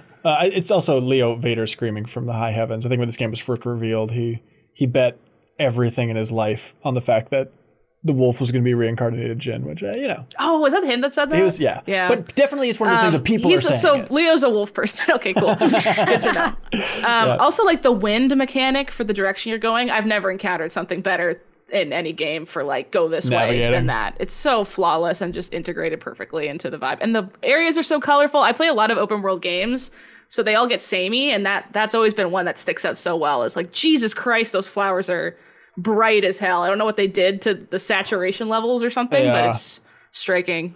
All right, Ghost of Yote, Haley, I feel like it's yours, October 2nd. Enjoy. Yeah, thank you. October stacked for me. October 3rd, it just keeps getting more stacked. Digimon Storytime Stranger. Romantic, sensual, anniversary, bang. Flowers on the bed as you're firing your gun. Congratulations. Anybody want to challenge him for Digimon Storytime Stranger? Not with that description. Good lord. This is what is the best Digimon game? Is it still Digimon World 2 or something? Like technically it's going to be the one that precedes this Digimon Story. Right, Story Sleuth or Cyber whatever. Sleuth. Cyber Cyber Sleuth. Sleuth, yeah. Yeah. And genuinely, would you call it a good game, or just as far as Digimon goes? And look, I like Digimon as well. Like, just as far as Digimon goes, that's impressive. It's the second one. It's not a good video game. Oh, okay. How much hope is in your soul that this is it? That Storytime Stranger is going to be a great Digimon game and a great game period, and everybody who was doubting Digimon for the last 20 years will eat their words and deeds. Okay, so I feel like here's the thing. I feel like Digimon fans are gonna like, obviously they already know this is good, locked in, right? But I feel like, like people who like think Persona is really good are also going to think this is a good game. That's a big market, man. Yeah. Okay. I think they're gonna be like, oh, there are other games besides Persona that do this thing and potentially better. And I'm like, yes, there's always been those things. And so I feel like those people will finally come on board. I like the strategy of saying the people who think Personas instead of people who like Persona. What are those things? Like going to classes and eating food in little Japanese cafes? Those things are so bad. Those things are so bad. Like caring about like your creatures. You know what I mean? Giving a hoot about your characters, I feel like is a big part of like Digimon. But here's the thing. I like inherently believe this, that like in our core of like humanity, we love to watch a cool creature evolve into a cooler creature that has like some of the same attributes but like exaggerated, and then to see that creature evolve into an even cooler creature, that's like the core of your lizard brain is like, oh yeah, I love seeing this. I love this. And that's the thrill of Digimon. And then eventually they become a weird angel thing, and it's like, yeah, this is still cool, I guess. It's an innately like human appeal. Yeah, because some people like the angel, but then like sometimes it'll like become like a weird dinosaur and like, this is mine one. I love this one. This is the one that I'm attached to, If the Christian church could have played Digimon or Pokemon, they would have been on board with Darwinism. I think so. Kyle's saying. Yeah. I remember like there were days where like Pokemon was like banned as like unholy. It's like, I do remember those days. Because he was talking about evolution. If something so gets too popular, it'll just get banned. Just to kind of so they can stay relevant. Yeah. I feel like that's over though, don't you? Don't you feel like that kind of like, like that kind of movement of like, we got to ban like this particular cool cartoon? I don't feel like people ban cartoons anymore. Yeah, they moved on to vaccines. Yeah, exactly. I saw a video earlier today of some Christian people or religious people, whoever it was, burning Labubus because they thought they were the devil's I was about to bring up the plaything or Labubus. something. No way they're burning Labubus. Yeah. It's weird. They had to get the dry. How are they getting them? They must be burning. Are they burning Lafufus? Yeah. It's definitely burning Lafufus. All right, congratulations, Kyle. Digimon Storytime Stranger. No stranger here. You two are going to be together forever. And if it's bad, you own that. Sure. Yeah, okay. I will have to apologize to a lot of people. Yeah. Okay. October 8th. Kingmakers. Coming out on Steam. Jacob, this year, you huh? gave it a This bang one, last year. It got a bullet from me last year. Wow. Not gonna re-bullet? This is the game that looks delightful. Medieval times, modern weapons. It's Dynasty Warriors level thrill, but funnier. When I told Annie that I had this thought experiment in my head like for my entire life, she was like, "What are you talking about?" And I was like, "This is my Roman Empire of like, could one guy with a machine gun fight off a medieval army?" Right. And you're not gonna be able to find out unless you give it a bang. But I won't be able to find out, I guess. wow. Okay, Kingmakers. October 10th, Little Nightmares 3. We're the Supermassive fans. Oh yeah. I am interested in the game, but not enough to shoot it. I'm more think. interested in Reanimal. Here's you're the waiting thing. It for feels like you Reanimal. have to pick a side with these. You do. Is it your Reanimal or Little Ooh. Nightmares 3? And I trust Tazier? How do you pronounce their studio name Tarsier? I anyways? don't know. Yeah. I think I trust them more for like the little diorama styled side scroller thing. Yeah. But I everybody love the first two games so much. Everybody giving Obsidian props this year for releasing 1,000 games, what with Avowed, Outer Worlds 2, and Grounded 2. But like, it's what Supermassive releasing Directive 8020 on October 2nd, and then October 10th is Little Nightmares 3, also from Supermassive. That's a big turnaround there. I don't know. I feel like I'd be greedy if I want both, and I prefer Reanimal. Okay, all right, that's fair. I also think Reanimal is like such a good name. Oh my god, I just am excited can't for it beat it. because that name rocks. It should be what's made by wild? that Silent Hill team, just so they can make another game. Yeah, that's a good point. Oh yeah. I was watching the Bandai Namco summer showcase before we recorded this podcast, right? They want to turn Little Nightmares into like a super franchise, I know.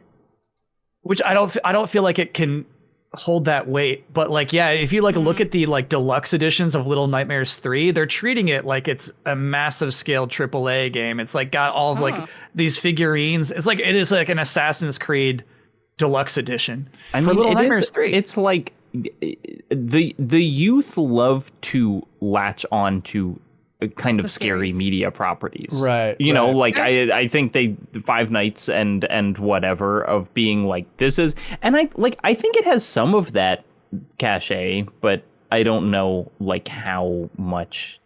I mean, you age out of it. You know, it's like if they haven't had enough content coming in, maybe the kids who were interested in Little Nightmares 1 have moved on. I don't know. There's something about this genre, I think, that sticks around for certain people. Like my sister says, when can we play the Little Raincoat game? Like she remembers Little Nightmares, but like no other games I play with her. I feel like there's something. It's low stakes, scary, which is appealing to a specific demographic, like kids, but also adults who are babies about everything. Also, All right. Plus this one, am I right in that this one has co-op, or does it not? Just an AI companion? I that you, think like, it does control? have co-op. I think it has two player co-op, which is new. Yeah. October 16th. Coming to the Switch and Switch 2. Pokemon Legends Z through A. Bang. Whoa! Kyle bows out and Janet and Haley jumping in. God. Before you shoot my game with the snuff gun, please. It's Pokemon. I'm excited. It's part of the Legends sort of franchise that they kind of spun up. Arceus was really strong, and I think the big thing that I did not like about Scarlet and Violet, like the number one thing, was that I think it ran at a literal unacceptable, unplayable, unenjoyable level. And I get that some people powered through it and still found a lot to enjoy about that game, but I made it not could literal. Not do it. I mean, it's literal for me. But, like, it's not for maybe everybody. Like, I could not play that game. I got rid of it and I sold it off. Like, I could not play it. That's genuinely. You didn't even That's want it in crazy. your home. You said, get this out of here. Why would I keep it? Someone else can enjoy it, I suppose. But not me. Yeah. And I think with the Switch 2 being a little bit more powerful, I am cautiously optimistic about Legends ZA. So I'm pretty locked in on playing that. I mean, I'm going to play it. It's Pokemon. I historically have said that after a 20-minute rant, how much they piss me off, that I'll still play every single Pokemon This game. tone And is I not will. helping. This tone is not helping me. Just scoop up the slop. I'm no better than a pig on a farm with Pokemon. I'll scoop it up and eat it every time, and I'll say thank you so much, Game Freak. You don't need to change a thing, I guess. Keep making the same mistakes. Anyways, it's Pokemon. I'm gonna play it. It's literally, and Arceus has been the best Pokemon game. Are you gonna play it? Yeah, this is the thing. I beat Scarlet and Violet and both DLCs, and I have a full shiny team. I did not quit, even though you're right, that game runs like hot dookie. It's embarrassing. Yeah. So I almost play these games just to say I've played them all at this point because I love Pokemon so much that I play it in spite of how I have less hatred little in my fun. heart. Does that count for me or against me? I don't know if that helps you. It helps my you. case. Haley's hurting the more she talks. Yeah. There's no doubt about it. Great. Yeah. Do we value hatred, passion?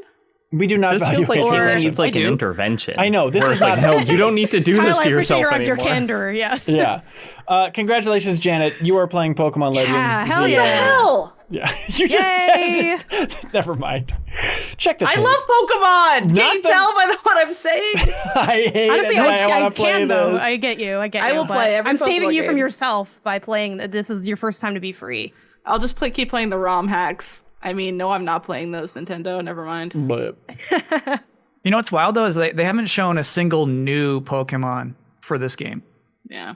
which I think was like a real appeal of Arceus. Is like you get like these Hisuian versions of them. You know what I mean? right. Or That the is regional true. variants. Yeah. Yeah. So like I mean I think they're in there. I think they just haven't shown them yet. I think they know like that's their good stuff. Yeah, I just feel so burned. I have burned, and it'll last for several turns because it's like I loved Arceus so much, and we've talked about it before. I'm like craving a Pokemon game, and still everything I've seen from Legends EA, I'm like, I just don't think it looks fun. Like it does. You guys saying like it's Pokemon? It's like it's going to be. It's not quite the full satiating big RPG mainline series thing. Even though I love But it's all we have. It's all It's you like have. this or nothing. Correct. Enjoy. So What- if you want Pokemon, it's this. is it The nothing? 'Cause Pokemon are my friends. I think you might be. Who knows, right? Maybe this thing's going to be solid, right? But like going back and playing Scarlet and Violet on Switch 2, when it feels like a whole new game with how well it runs all of a sudden, like it's not this or nothing. It's this or a version of Scarlet and Violet, which is a good game now that it runs well. You know, still an option. The thing about Scarlet and Violet is like it does run well. Touche, Janet, bringing out the adorable Squishmallow. I don't have anything Yeah. Pokemon related nearby to me. Is that like it runs? It'll run better, sure. It's more about just like the atmosphere of these latest 3D Pokemon games are vile. Yes. With the Bidoof Vile it's plum. just everything's empty and like Go ahead, weird, boo me. No, I'm weird. And it's like you walk into a school and there's like one student standing facing a wall and there's like no life Yes. anywhere. It's You know what I giving mean? Uncanny Silent Valley. Hill F. I'm in. It's giving Silent Hill F, and it's just like you walk up to talk to anybody, and they're like, they don't move their mouths. They're just like, and you're just like, what is I think this? as far as like construction, which we could just end it here because we'll stuff to say when the game actually is actually out, even though I'll be the only one playing it because I'm the only one that shot it, but or got the bullet through. I'm not really sure how this works. That was also another beef I had with Scarlet and Violet. I felt like the lack of like side questing in the little areas felt like I know those side quests were never that exciting. It was just like show me a picture of like Steve or something, and like that was something to do. Arceus And I had felt some like there good was stuff. Yeah, Like yeah. taking the like Mr. the Mime best. at night. Those were cool. Yes. Yeah. But Scarlet and Violet didn't really even have like any of those things. Also, I didn't like making the sandwiches, and I thought the sandwiches looked ugly. But ZA is gonna fix it all. You're right about that. Pokemon's. There we go. Congratulations, Janet. Just for the record, Janet has 4 shots left. Haley has 4 shots left. Jacob has 4 shots left. Kyle has 4 shots left. I have 2 shots left. I'm surprised you have 2. I'm I thought worried. you burned through them. I know. This is a bubbler. October 17th, we have Keeper from Double Fine. So happy to see Double Fine releasing exactly what I want them to be releasing, of just a weird, quirky game where you play as a lighthouse, wild art direction, directed by Lee Petty, who has made, I'd say, Double Fine's best playing games, other than Psychonauts 2. I'll do bang. I'm doing bang. Hey, there we go. Take it. Sorry, I'm just confused about you saying this one's a bubbler, which I feel like is just like the British word for a drinking fountain. I don't know what that means. Also this in one's a Wisconsin. bubbler. It's MinnMax terminology. It's a long story, but it's... okay, got you. I think this is yours, man. You're excited to play Keeper? Yeah, I think this game looks great, and I think it seems focused. Yes. That's what I think is really cool about it. I'm really stoked that Double Fine's like, we'll maybe get to it, but even under the Microsoft umbrella is allowed to like do their own little things that aren't super money makers. Clearly, you know what I mean? This looks like a creative vision, so I'm pretty stoked about this. There we go. Keeper, all yours, October 17th. October 20th, Ninja Gaiden 4. Shurikens. Whoa! Right out of the gun. Ninja Gaiden 4, we talked about it recently on the podcast. Into a gunfight. I mean, is this your most anticipated game of 2025 at this point, Jacob? That has a date. Okay. Certainly. Wow. Yeah. I was already excited for this, and then I played it for 2 hours. No, I didn't play it for 2 hours. I played it for like 30 minutes. And it made me so much more excited. I just like I love a good one of these, you know, a good stylish like action slasher, and like other than Ninja Gaiden Black 2, which we got earlier this year, which is kind of a remake, like it's been a while, and it's certainly been a while since like Platinum did, well, they worked on Final Fantasy 16, so that kind of counts. Platinum Final Fantasy 6, yeah, they were like consultants on the combat. Oh, weird. I forgot about that. You know, it's like Hi-Fi Rush was great and I loved it, but it's not the viscerality of like exploding guys' heads with your sword, which is what Ninja Gaiden is about. So yeah, I'm just so psyched for this thing. Sweet. There we go. It's all yours, man. This is another one, but again, I'm resisting the urge to be an old man. October 21st, Jurassic World Evolution 3 is coming out. And even though I'm stoked as hell to see Jurassic World Rebirth in theaters and do a big spoiler cast about it here at MinnMax, I'm not banging this one. I'm sorry. I can't really see that much difference in the gameplay. I can't either. It's the park builder, right? You Yeah. Yeah. And like I Make love the another first. amusement park. Oh no, the Evolution. Raptors are out. Like what? It was Like, fun that's back in the same thing over and 2018 over when that first one came out, and then 2 I didn't play enough Yeah. of, so I think I got to let this series go. Yeah. Double Dragon Revive, October 23rd. It looked a little better than the last time I saw it, than the Arc System Works thing, but it's Yeah. still like that one's dog rough, bro. It does look a little bit rough where you see it and it's like, oh, Double Dragon 4 was so cool. Okay, how's this going to be going? And it's like, what makes it look rough but also appealing in a sick, twisted kind of way is like, kind of looks like Fighting Force on PS1. And so if there's any sickos that also really enjoyed Fighting Force on PS1, like, you know. Yeah, this Fighting Force, you can go in any direction you want. This is still a 2D brawler. Is it? I think there's a planal existence. I think you can. Even then, bro, like you could it's spin minimal. the camera into Fighting Okay, Force. we don't say bro on this podcast, Kyle, just to be really I did. clear. I did two bros. Excuse me, man. Am I imagining that? I Big boss. swear. I swear you did spin the camera in Fighting Force. Maybe I'm wild for the. Can you rotate the camera in front? I don't know. It's a good question. No one will ever know. October 29th, The Outer Worlds 2. I loved Avowed, but I didn't play a lot of Outer Worlds 1. Okay. We did the deepest dive in Outer Worlds. I liked it, but I'm not exactly champing at the bit here. Painful silence there. I know. That was rough. October 30th, Arc Raiders. From Embark Studios. Team behind the finals. This is the time when we all get into extraction shooters. Previews are great. It would be. I would love for all my friends to get into that one. Like that's kind of an extraction shooter that I'm more interested in than some others, though I couldn't really name why. Yep. But I think it looks cool, but Does it not cool? enough to use one of my precious bullets. Speaking of looking cool, October 30th, Dragon Quest 1 and 2 HD 2D remake. They'll look great, no doubt about it. Then, Can I be honest with you? yeah. I don't think they look great. Oh, really? I think something is really lost when you like do these 3D environments with 2D sprites walking around them. You know, Yeah. it's like saying I'm a video game as opposed to like having these things implemented into the environment. I like it when things are all made of the same matter. You get what I mean? And so like Yeah. when it's like 2D things in like that like kind of 3D thing, or like these are pixel art and these are 3D sprites or Right. 3D textures. Like it's weird. It's like the Lego games where like some things are Lego and other things just are normal environment background. Like trees. Yeah, Yeah. that is The weird, Lego yeah. game's been through enough. Yeah, that's true. Okay, that's fair. October 31st, Mina the Hollower. Bang. Whoa! All right. I think we genuinely are the same. We have the same Yeah. game taste. Is what I learned from this gunfight. All yeah, right. this game looks rad as hell, and it's been shown for like quite some time. It's like popped up at a couple different PAXs. This is Yacht Club Games' new project. And it's like talk about made from the same matter. This is 2D, baby. I think mostly all exclusively, yes. 2D action platformer, action adventure kind of situation. Yeah, it looks beautiful. I think it is giving nostalgic, which is kind of hit or miss sometimes. But I feel like Yacht Club knows that realm. I personally never got like super into Shovel Knight, but I feel like they know how to make a nostalgic video game. And Me and the Hollower, they've been working on for a real long time. I think sometimes that can be like a red flag for how the game will turn out. But I think in this case, because they have a really strong franchise under their belt, like I think they know what they're doing. And I think they're just working on executing the vision they have. And I trust in that vision. So yeah, I'm excited for Me and the Hollower. Everything Janet just said, it's like, so I would say it's like Link's Awakening DX is like the aesthetic they're going for. Yeah, totally. Which is like awesome. That's truly like one of my favorite Zelda games, maybe like top 2.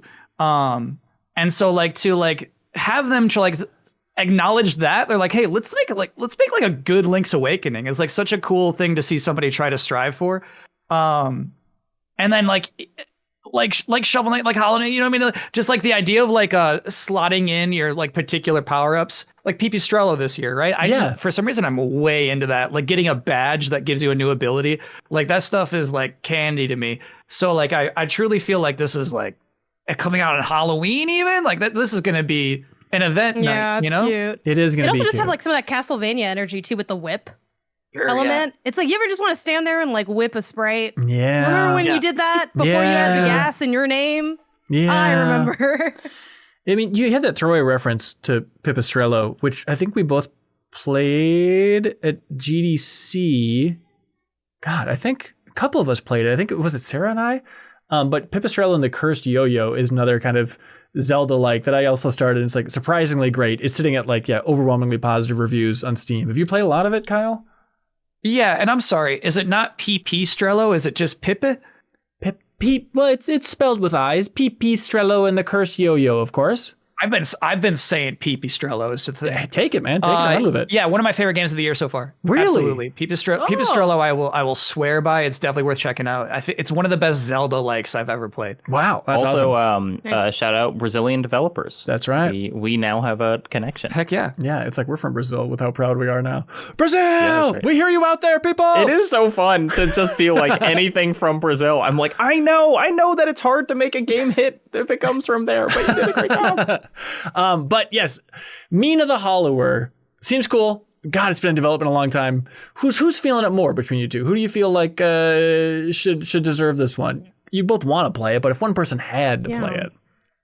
I legitimately think like if you poured our desire into 2 glasses of water and put them next to each other, you wouldn't be able to measure the difference. What are you saying? I feel that way too. I feel like we're both equally excited about this game. I feel like you got me with the Pipistrello a little bit, even though they are totally different games. Yeah. But I feel like we're kind of even. I guess, what do we do now? Jacob, we're supposed to like fight to a death, right? Choose it. Who's feeling it more? I want to give it to Kyle because I feel like Janet maybe has more coming up that she would also be excited for. Okay. Ooh, yeah, I'm kind of running low on things I will bullet even. Yeah. Okay. Janet, you can live with this? Yeah, I'm going to have to. It doesn't Sorry. matter For instance, I got a feeling about what's going to happen with Metroid Prime. Okay, we'll see. Okay, I'm anticipating Metroid Prime. So yeah, let me have this one. It might be coming up. The last game on the calling calendar. Calling out my Whacker games now. I'm like, you made it up here. Here we go. Last on the calendar, November 5th, Cairn. Bang! Wow, we got a Cairn man. That's a little climby one, right? Yeah, this is. I'm trying to think if there would be. This is one of the best game demos I've ever played. Ooh. Like there was a demo during Steam Next Fest at like the beginning of the year. Yeah. And it's just like the first climb of the game where it's just kind of like here's a little. It was literally just a climbing gym and then this first little mountain, and it is so technical as compared to Jusant, which is a game that I really liked, but was kind of like you pointed towards what handhold that you wanted to go to and press the A button. Mm-hmm. And it's very this automatic. It is like every arm and every leg, the positioning is important. And I shared this anecdote, but like I've never been a climber. but my partner Annie has climbed, and like she was just watching me play the game and was like helping me quote unquote solve the problems, which is what climbers call like navigating around a really difficult climb. And it was like she was able to do it because she was just like, you should be bracing your legs like this. That's like it's awesome. that level of technical knowledge. That's cool. That's fun. I think like Death Stranding heads might be really into this because it is just a game about like movement through an environment. Yeah. I'm super psyched for it. It's all yours, man. Cairn from the Game Bakers, who made like Fury and stuff in the past. Super cool. How close do we think Baby Steps' gameplay is going to be to Karen's? I feel like there's weirdly going to be some overlap. You'll just be going up instead of forward. You'll be thinking about limbs a lot, I guess, if that's kind of your cup of tea. Yeah, Be that's- looking at that think he moved his man's hands. weird dumpy ass. all right, now we're in the Freak Pit. Hey, you forgot Freak a Pit, December Freak- one. oh. Oh, please, what is it? Oh. Paralyzed. Coming out in Oh, December. yeah. Oh, there's no way it's gonna come out in December. I don't know. I I'd be know. shocked if it came out. I know. That's why I'm kind of a hesitant. Bang. All right. But I've Nice. I've wanted a Sims competition game to actually make it for decades. I would love for them to say maybe we shouldn't charge $30 for a stuff pack because we have competition over here. I would love that. I don't know if it's going to be good, but I'm so curious and I really want to play it. Yeah, I always get this confused. This is the one that was not canceled. There's the other Sims. That was not canceled. Okay, so Paralyzed is still coming out. It's coming out. It's coming out in December 2025. And I think like the trailer's appeal is it's like more dramatic, right? Like the Sims like yeah, hate each other more. there's more drama, I think, Yeah. than normal. I think Sims, that's what for you're looking sure. for too. Yeah. Yeah. Exactly. Take it. Paralyzed, all yours. So heading into the mosh pit, the Freak Pit, we have 2 shots for me, 2 shots left for Kyle, 2 shots for Jacob, 3 shots for Haley, and Janet's sitting with 4 shots.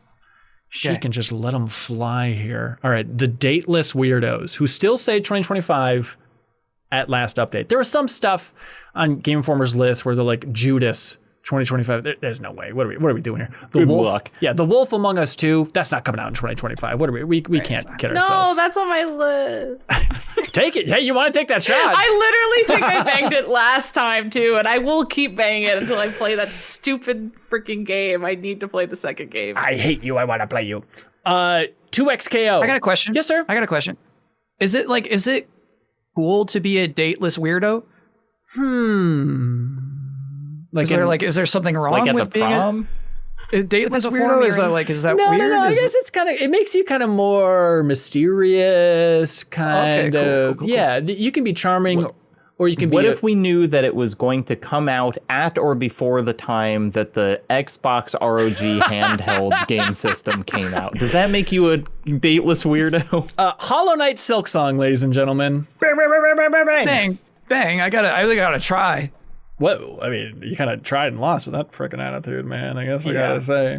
Are you a big Hollow Knight guy, Kyle? Heck yeah. Oh, I had no idea. I'm sorry. I should address you as such. This is a big deal. Is this, will you be able to, both of you, be able to enjoy this as rational human beings, or has the hype almost like hurt it in some ways now? Just years of people screaming about this freaking thing. I think they're fakers. You know what I mean? I feel like no. Here's the thing. I think there's genuine enthusiasm, and I think there's people who are like playing into the bit. Yes. I should have said that. Not fakers Yeah. necessarily, but like no, that's not going to affect how I enjoy this game at all. It hasn't changed my expectation. If it's exactly as good as Hollow Knight, I'll be like, this is one of the best games of the year. Right. Yeah, that's all it has to do. I mean, based on the enthusiasm of the bang, I feel like this is a Jacob thing. Here's the thing. I did that stupid thing where like there's the buzz saws, and then I was good. You know what I'm talking about? That like ultra challenge level. I've done it many times. Yeah, I'm like, I'm good. I don't need to do anything past this because I think there's like a whole circus after that and like more and more hardcore stuff after that. Indeed. So like I got a limit to how much deep into Hollow Knight I'm willing to go. Okay. And I assume Jacob doesn't. if we're ranking it on that, then I have certainly done the blades and the circus and the other DLC that they released. I have 70 hours on Steam of Pretty Hollow good. Knight. Pretty damn good. I think it's yours, man. I'm actually impressed that's not higher because that means that you were able to do that in 70 hours. That would That's take actually me pretty impressive. my whole life. I mean, that's like multiple. I'm trying to remember if I played it on a different console when it came out, but I think it was no, because it came out first on Steam and everywhere, like I and a couple other people were screaming about it, and then it came out on the Switch the next year, and people were like, "Can you believe this amazing new game, Hollow Knight?" Right. Yeah. And it was like, "It's been out." Yeah, it's a great game. It's actually like one of 2 games I played on my laptop. Ooh. That was an Apple. It was on the Apple Steam store. It was like Apple compatible. and you could play it on your little Apple laptop. It was That's so kinda fun. Maybe that's crazy. what's taking so long. They're making Silksong playable on Mac. Playing games on a Mac computer is so nostalgia for me. Yeah. It's really, The really Sims. good. That's the game that everyone plays on a Mac. True. And your Mac sounds like it's going into orbit. They say it's coming out 2025. Riot with 2XKO, their fighting game. Okay, interesting. They also say 2025, no specific date. Ball Cross Pit. Bang! What is that? Taking this thing. This is Oh, the yeah, I know this thing game. that Devolver Digital showed off during the SGF season, where it is almost pinball-esque. Breakout. Yeah, it's got all those vibes. Roguelite. Also, like you're building a base at the same time. Vampire Survivors Breakout with base building. Yes, and specifically, it is from the developer who made Mr. Sun's Hatbox, which Leo and I were raving about a while back. It is a super cool, quirky, systems-based rapid-fire platformer, and so this is extremely on my radar for. I want to say Ball Cross Pit, Ball X Pit. This one, if it's Japanese, I feel like it's clear, but this type of thing, I'm like, I don't know. Like 1,000 times resist. Yeah, probably, yeah. But I am super hot on Ball Pit. I want to dive into that thing for sure. So that's adding to my list. I got 1 bullet left, but I'm feeling great about it. I'm feeling great about that pick, and no one can judge me for Sorry, it. I just want to point out with Hunter x Hunter, you don't pronounce the X. I wonder if it's just called Ball Pit. It could be, yeah. Might be Paul Pitt. And then they just want to emphasize that there is a pit and there are balls. So they don't want you to think like, oh, it's a game about ball pits. So they just put that X there just so you say both things separately. I think you're probably right, yeah. When you brought up Wolf Among Us 2 and I said, oh, I want that, but you brought it up as a joke, like it's so not going to happen. Did that count as a bang? I need to, like, are you counting my I wasn't bang counting it. I sadly? wasn't counting your bang. You can if you're feeling that I confident. in it. want that game, and they say 2025. All right, take it. You shot Words a are bang. sacred. Take it, Yeah. please. It's on the list. The Wolf Among Us 2. We're only halfway through the year. A lot could happen in these next 6 months. No doubt about it. All right. Otherwise, in the Freak Pit, of course, we have Call of Duty Black Ops 7. We have Demon School. Shout out to Jenna Steve. We're working on that thing. Looks cool. That tactics game in the high school. Herdling. Can I just say, Yes, please. kind of like a fun podcast where like nobody gives a dip about Call of Duty Black Ops 7, excuse me. It's odd. It's odd, right? Haley does. She has played an ungodly amount of 6. She's just being cheeky. Oh, just it's not bullets wise, I guess. It's just not bullets wise. I don't need to play it. It's just gonna be the same thing with like 3 new maps. I already know You're that. like that SpongeBob meme. Like 2 days after that game comes out, you'll be like, I need it. I need it. So you're more multiplayer than even like the campaign. Yeah, I used to play the campaigns Gotcha. with my brother when I was younger, but I tried to play the latest campaign for 6, and I got like 2 hours in, and I was like, You didn't like okay. going to the Bill Clinton election event? I didn't even get to the Bill Clinton election event. I was kind of looking forward to that mission, to be honest. I didn't even get there. The other Black Ops game though, with like the folding in city, that was a cool campaign. I felt like, and this one like it seems like they're doing the folding in cities again. Right. The I'm into visuals were that. cool in that trailer. There's no doubt. We all were intrigued until we saw Black Ops 7. So that's on us. The developers are doing their damn jobs. We've got Herdling, where you're moving You're those. interested in that? I played it at GDC. I think it's cool. It's from the developers of Far Lone Sales. If you remember those games? It's when we were kind of herding big woolly mammoth looking things, and then eagles can come down and grab them and haul them away. But you're extra attached to them, Kyle, because you can also like name the little woolly mammoth creatures as you're trying to make it across the country and stuff. So you're really gonna feel it when an eagle's just carrying your best friend away. Trust me. Hotel Barcelona from Suda and Squarey, if you remember that joint. Those two finally getting together here. Seems all right, Rough around the edges. Rough around the edges. It's a White Owls game. It's another way of Suda putting Swery it. game? So how dare you? This is a shocking lack of hype as well, from what I can tell. Hyrule Warriors: Age of Imprisonment. Meister prequel games. to Tears of the Kingdom, kind of, sort of, right? And still, I feel like even the Switch 2 fans, I'm not hearing the love, the enthusiasm for this. I've never played any Hyrule Warriors, even though I love Zelda lore to the point that I have like books in my house about it. Like, something about Hyrule Warriors, I'm just not. It's better than you think. If you played it, I think you'd have a moment of like, oh, especially like I wonder if that first one or like the last one, I guess, for Breath of the Wild runs even better on Switch 2 now. Like you'd have a good time I with think that. Midna was in one of them, and Midna's like my favorite character of all time. I still didn't even play it. All right, that's on you. Well, okay, on me. so actually, here's what I don't think is fair. If you played it to be really fun, because the way they advertise it is story first. They're like, this takes place during that one part of Tears of the Kingdom. Right. You know what I mean? They're not even like, hey, this game is really fun. Here's all fun characters who have fun abilities. It's like, can you imagine playing that one cutscene character from that one? It's like, bro, none of these characters are fun. They don't have any like personality that's fun about them. You know what I mean? Yeah. There's no Midna. There's 0 Midnas on this roster. There's gotta be people like Shark Boy, Lava Girl, all the. Do they like him He's or do not they think there. he's He's not hot? there. Oh, okay, then maybe Shark not. Boy's not there. I guess that was the last game. Kirby Air Riders, Nintendo says is coming 2025, if you recall. I don't have nostalgia for this. Do you, Janet? No. I got to do it for Sakurai. You gotta do it. I'll do it. I'll do it for him. I'll do it for my guy. Yeah, You're big. He's boy. giving me too much. I got to give back. I'll buy it. Do you have nostalgia for this? No, I actually hate Air Riders. I hate it. Yeah, everyone. You just love literally Sakurai. everyone I talk to who likes this game says it wasn't good. That's genuine. You can let me know if you like it and thought it was good. I've never met anyone who's liked it and be like, no, it's good. They're like, oh no, it's not good, but I liked it. It's kind of cool. Fair enough. Well, It's a single button racing game where everybody is a Kirby. It's like, okay, bro. I can't believe that. I can't believe this is a thing that's coming back, but like I'll be there for Sakurai. No, he won't make a bad game. it's impossible. It's absolutely impossible. Yeah. Lego Party. I've been wishing this was out. I've had some social gatherings where I've been like, damn, I would play Lego Party. Didn't know you're such a Lego partier. Look at this. They gave me a trophy, so now I have to. At SGF, I understand. Bribe. Yet no bang. What trophies you get? What happened? Do you still have it on here yet? we played a round of Lego Party, and then the winner got a little Lego like gold cup. Oh, that's cute. Yeah, That's cute. That's excellent. Reminder, I'm down to 1 bullet. Kyle's down to 1 bullet. Jacob's down to 1 bullet.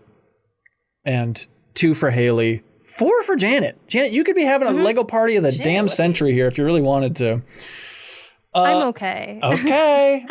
Lego Voyagers. Bang.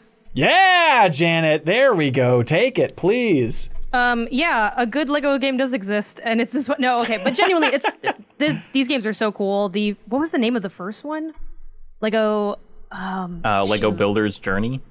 Thank you. Yes. Lego Builder's Journey. I feel like we've talked about this game on the show before. It's genuinely like a wildly beautiful game. Yeah. And seeing this come back, still looking amazing, still having kind of like a quaint simplicity to puzzle solving that I haven't gotten from an experience other than like Captain Toad's Treasure Tracker. Like it's really rare, I think, to hit a level of ease and intrigue. Because so often when something's too easy, it's like kind of boring. And I think there's enough like going on visually. And then shockingly, like the story of Lego Builder's Journey was also like really sweet. Totally and, worked. And understated. Like I think games often don't take advantage of how much you can do with a little. And I think it was just kind of like a different way to tell a story as well. I think a lot of times when we think story game or game that has a good story, it's like big plot moments or big dialogue. And this does have like plot, but it's just a nice package. I think it's one of those games that it knows what it's doing and it does everything well. And I imagine Lego Voyagers will also be a really great time, just kind of following in line with that franchise. Of course, there's no guarantees, but I'm willing to shoot it in the leg so I can play it. Like the best of them. Lego Voyagers, all yours, Janet. Congratulations. Next up, 2025. No specific date yet. Luminez Arise. Bang! Yeah, I was gonna say that's I hear this is really good. The people that previewed this at SGF were like, "This was the best day of my life." I also hesitant bang. Bang. I'm banging back, but I think I lose this duel is the thing. I know you're a Tetris nut, and that's mainly where this love is coming from for you. Tetris Effect as well. Yes. Okay, that's the thing. It's like, yeah, this is obviously from the developers of Tetris Effect. It is Luminous, but with the Tetris Effect vibe, same composer, all that good stuff over it. Music, visual, integration. My God. Yeah. Now, I'm not a Luminous nut myself. I want to be. I desperately want to be, but I love Tetris Effect so much that it's like I cannot ignore the next game that is so clearly in that lineage. Like Tetris Effect, I think since its release, in 2018, I think I've gone back to it like every 2 months at least, just to check back in and play some. Like it is just so easy to boot up, especially like with, sorry to be this person, but like in the MetaQuest, like every time I put that stupid helmet on, which is not very often, but especially on that, I'm like, well, I gotta play some of this. Having that in VR and just going through a little bit of the quote unquote campaign, replaying those levels in Tetris Effect, like having that team give it their all with the Luminous thing, this is my chance to fully dive in and get those vibes again and to learn to love Luminous in a new way. Yeah. I'm same, but like, I play that game once every 5 years. So yeah, by all means. Okay. That's it. That's all she wrote for me. My bench and my roster is full with Luminous Arise, but I was worried that was going to be everybody banging on that one. So I can. You got some real stinkers on your bench, but I feel like you ended strong. Hey, thanks, man. I'll take it. Hey, Marvel Cosmic Invasion. There we go. All right, the brawler from Tribute Games. You're hot on this thing? Yeah. I love the Turtles Splintered Fate. No. Yeah? Splintered Fate? Whatever. I love the Turtles one they did. Shredder's Revenge. Splintered Fate is the Hades-like. Yes. Shredder's Revenge is the 2D brawler that the same team made. And obviously, like, I'm a drooling Marvel fan, so like this was like an ideal crossover. I love that they're like focusing more on like comic book characters and their comic book renditions. Because obviously, there was a time where it felt like every Marvel property in a video game is going to be more MCU oriented. Right. So it's cool to see them like, yeah, the comic books are cool. And the comic books are the kind of thing that they used to base brawlers off of, Yep. So heck yeah, I love that they're making more obscure character picks. Like Quasar? I don't know who Quasar is. Yeah. That seems cool. All right, Marvel Cosmic Invasion, man. All yours when it releases. Yeah, I think my roster's full again too then. Congratulations. Doesn't it feel good? Sit back and soak it in? I'm sitting pretty now. All right. Unfortunately, we got... I didn't need Metroid Prime. Really? I don't need it. Metroid Prime 4. Coming out on Switch and Switch 2. Is that only Janet? Whoa! What is wrong with everybody else? What is happening in this house? And there you have it, folks. Proof that people do not care about Metroid. I'm not saying it's me. I'm just that's just a joke. But yeah, Metroid Prime 4. Admittedly, I have not dabbled as deeply into 3D Metroid, in part because when the first one came out, I was thrown off by like the first it was like one of the first games I saw that was first person. Oh, interesting. And I was like, whoa, this is... I don't know if I like being so zoomed in, because I was a kid when that game came out. Yeah, weird. But yeah, I mean, we oddly enough, like Ben, we played this at the Nintendo Switch 2 LA event, which felt surreal, and like there wasn't a lot to say from that demo, admittedly, so that's why I don't think a lot of people talked about it.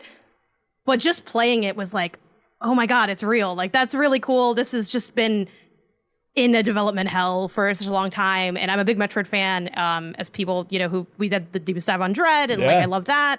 I think the Metroid franchise has some of my favorite games of all time. Like Metroid Fusion is like one of my favorite games of all time. And again, this is not that, but it's not that. It's not a new that. Metroid game.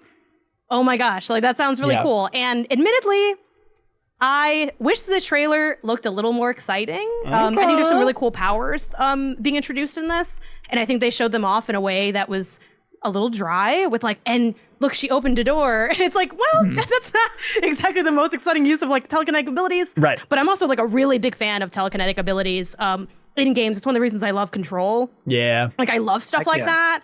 I love that. I love guns that can change into things, which is also why I like Control. That's not Metro related, but shout to more guns existing. But yeah, like I'm excited for this. This is like one of the big things on Switch 2 this year. It's going to be nice. It's utilizing the mouse. I don't think I'm going to do that. I'm just going to use the auto lock on. But like, there's going to be a lot here, and I want to be a part of that. Yep. No matter what the outcome is. But I'm optimistic. I think the fact that they were making this and they were like, we're starting over because we didn't think it was good. Yeah. Again, doesn't mean this will be good, but I feel good about it. Yep. All right. And maybe it won't be, and you'll clip this out and throw it in my face later. I don't care. I'm excited for Metroid Prime 4. I think it'll be solid. I think like worst case scenario, it's like an 8 out of 10 that Metroid Prime fans are happy with and give them something good to play on Switch too. You know, like I think feel it'll like be good. I feel like they're hiding the thing that's going to be the extra 2 points to make it a 10. I gotta believe they're still concealing some cool thing about this game. Yeah. I hope Because so. that demo did look boring. It's like that has to be intentionally boring. Yeah. Could be. Which is I feel like the only franchise we could say about that, but I honestly feel the same way. Like these games are so good. Yep. Anyway. Hey, there's a game also coming out on the Quest 3, a game that one of us is deeply tied to on a personal level. Marvel's Deadpool VR, ladies and gentlemen, from Twisted Pixel. A game that Kyle introduced. Summer Game Fest showcase. I didn't introduce it. Oh, your body triggered it. You brought the little note out to Jeff Keighley. We saw you on stage. If you hadn't brought that note out, that wouldn't have been part of the show. Yeah. Is this... Wouldn't that be funny? Like, what if I really did just run off? What would Keeley do? What if I just took that red envelope and say, you know what? I'm going home. Yeah. And like, What if an out there'd be- Silk song? These are our questions. You're the man in the arena. You can actually make this happen. Yeah. Look, I know it's the most boring thing to ask you, but like, I get so nervous for you just for saying and introducing these shows and stuff. Like, you know him from the host of the Game Awards, Jeff Keighley and stuff. Having to do something physical, like kind of scoot out on stage in front of 80 million people. Do you think about that too much? Or are you at this point like comfortable enough where it's like, I can do it. There's not going to be a problem here. Whatever. Super comfortable. Yeah, I feel That's like if it amazing. like the things that I care the most about are like the things that I've written and want to succeed a lot. You know what I mean? But Yeah. like the Deadpool bit, if this dies, I'm not offended. Well, then I got bad news because I am shooting Marvel Deadpool only with your because snuff gun. of with the- your snuff the shot. snuff gun. That's Everyone Neil relax. Patrick Harris doing the voice. That's exactly why I'm doing it. That wow. performance destroyed me. It felt so phoned in, and so it's gone. Okay. It's gone forever. You were really mad Recession on the reaction indicator performance. That's right. Mixtape coming out 2025. Bang. Bang also. Wow, three-way bang for mixtape. Way to go. That's nuts. Yeah, I was really excited about this game, and then y'all were like, it was literally the best game we played there. I was like, oh, now I'm just super excited. But I feel like I won't win this passion battle because y'all have actually played it, and I've only seen videos. I think this game looks really incredible. I mean, we talked about it a lot already on the SGF, the post SGF episode, but I think they are doing a really creative like implementation of the music use. Yeah. Where it's not just like hyping up moments, like the music is the moment, and they're just so in tandem with each other. And some just really creative like mechanical implementations, which I feel like is in a not talked about enough aspect of this genre of games, where it is kind of looked at it like they're the games that are barely games because they're like more story and they're not like, you know, reaction based, but there's still like a lot of mechanics that go into them, and there's things that can elevate it and make them interesting and succeed. And I felt like they really seem to be nailing it just based on that demo. Yeah, I agree. I banged this one out of enthusiasm for it. There's actually something else that I'm happy to get. So I would be happy for this to go to Janet. All right, Haley. Janet, it is yours. You have one bullet left. Haley has 2 bullets left. Jacob, you have 1 bullet left as well. I feel like if Haley got to go to LA and play those games, she would have gotten that game. you're right. I think you're right. But you know what? It's messed up. I think I would have kept it for the Life is Strange. Like I'm owed one from Life is Strange, and I'm owed one from Lost Records of Bloom and Rage. Totally different teams, but I've been chasing this Those are style just of different game. games. Yes, but like I get it. This It's is the like same a vibe. genre. Well, we kind of Haley, you play all those games too, though. To be fair, Yeah, like you're the only one that's locked in with me. 2013. Yeah, Got the Saoirse flannel Ronan. tied around your waist. Haley, I'm afraid to think about what does it say about us that we pick these games. That everyone's like, this one? Her? don't What know, is she there's- funny or something? They're so comfy. Whatever. There's something about They're them. really good. I get it. I love them. You're Even right, but when they suck. I'm hurting for games, so I'm gonna steal this Take from it. you. But All you're yours. right. You would have That's okay. won it if you were there. Morsels, a game called Morsels. Oh, that yeah. roguelike This game game that looks looks really so cool. Cool. It is confusingly. We talked about the development team from Nidhogg. This is the artist from Nidhogg is releasing this one, which has a really distinct look. It looks awesome. Yeah. Maybe not bang I worthy think I awesome. might bang this one. Wow! Congratulations! Hey, hold your head up. This is one of those games that just like is so visually striking that I think about it a lot all the time. You know what I mean? Like, I'm excited to play it. I think I lost Mixtape and I need to fill another spot, and this is a worthy successor for that. So this is why I'm begging morsels. All right. This game looks super cool. It does look awesome, for sure. Curious about it. All right. We also have Mortal Kombat Legacy Collection from Digital Eclipse. Not the full Goldmaster series, documentary stuff. That's where I had to ease off the gas on this because I love their what is it called? Goldmaster series. You're in the right place. The Goldmaster man. series are so fun. It's like a living documentary where you like travel through the timeline and all that. I love those so much. Yeah. And this is not that. It's not quite that. It'll be cool, but it won't be quite that. Power Wash Simulator 2. Replaced. The game is finally coming out. You remember this game from 1,000 years ago? Yes. It haunts me, actually. Xbox showed it off so long ago, but it has amazing pixel art, if you remember this. And it's kind of a little Blade Runner-y vibe. I'm trying to remember, kind of sci-fi look, but it's got a really sweet look to it. There have been fans screaming about Replaced for a very long time because of the art style. Speaking of art style, Skate Story, also coming out 2025. Jacob, we've talked about it in the past. We both are excited about it. I wish I had more bullets because I'm very excited for Skate Story, but not. I'm not really a skating games guy. It would just be an art style thing for me. Okay. And That's weird. You give mech guy and skater game guy. What is that? I never played any Tony Hawk. I've still never played any Tony Hawk. It was too athletic. I didn't like that. Yeah, I get it, man. So Ben, you're going in alphabetical order, right? I am, yeah. Did we miss something? So just good? like analyzing the game, I'm trying to think of like Jacob's got something that's like an S or a T or anything on that back half of the alphabet. I know exactly what I mean? But he's like, look at his eyes. Like he's got one he's really holding out for. Absolutely. We'll know what it is in 1 second. All right. And okay. Haley and Janet, I mean, we're getting down there. I don't want to tell you to shoot your shot. I have one down there. Okay. All right. Skate from EA, everybody. The new big EA release. It's game that's happening. definitely coming out. They say it's coming out in early access summer of 2025 was their last message. Yeah. Summer. We're in it right now. Wow. It's skate season, y'all. Hot. Celebrate. There's some game releasing on PC called Slay the Spire 2. Bang! There, right. All right. What are we doing here? Take there that, we go. Jeff.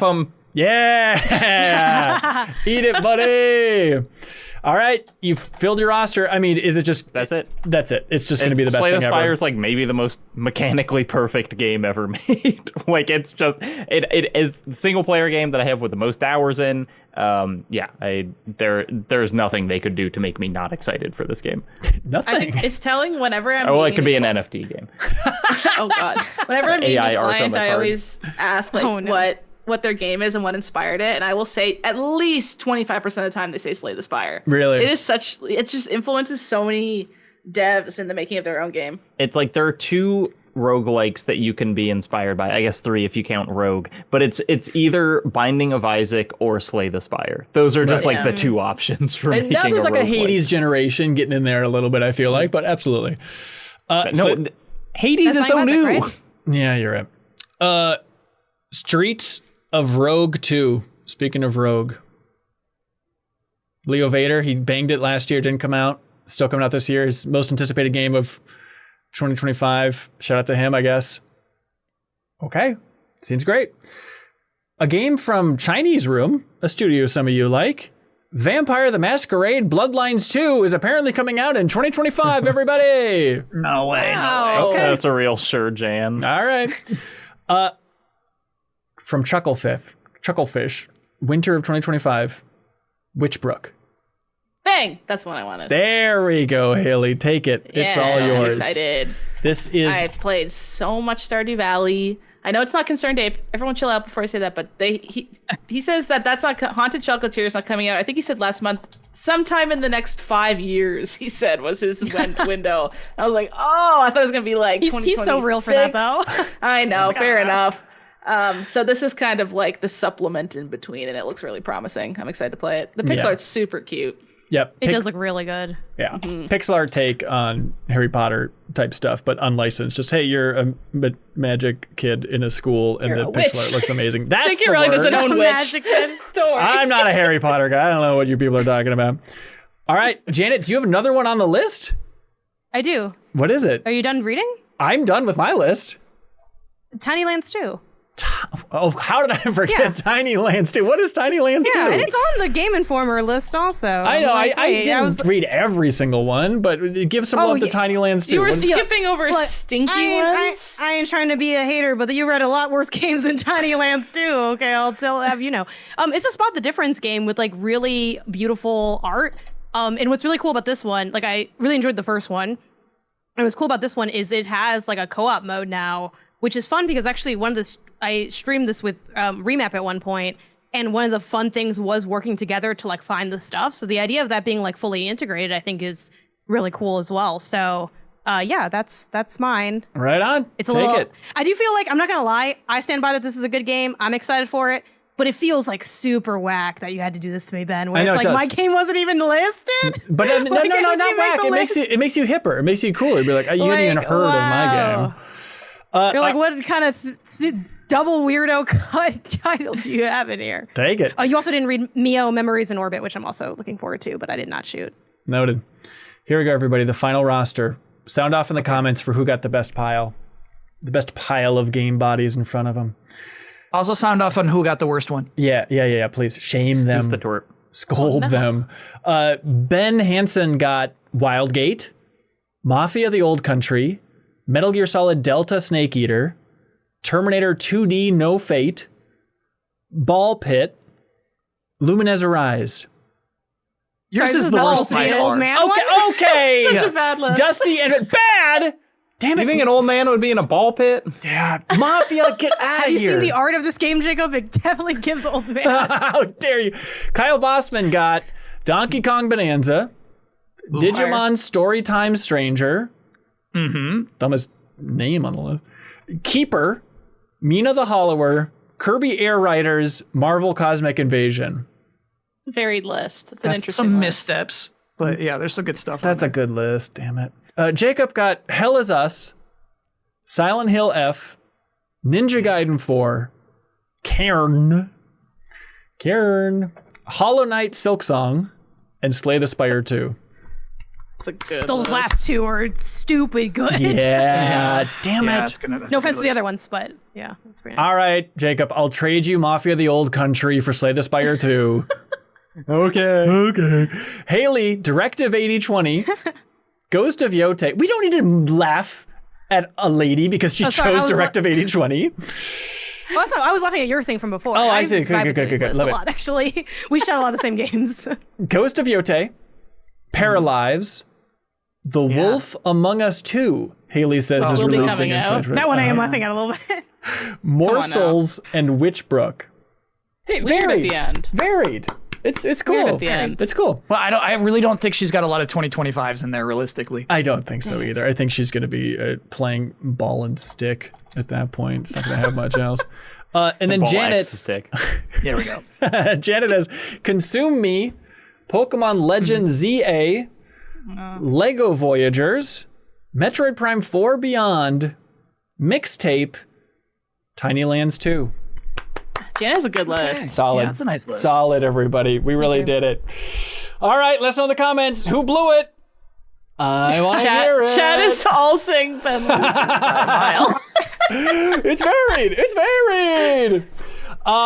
We should thank some of our dearest supporters. People, of course, like I Am 8-Bit. I Am 8-Bit wants you to know that they have something funky in their wonderful online store. If you're feeling nasty, Jacob, they have mystery bundles.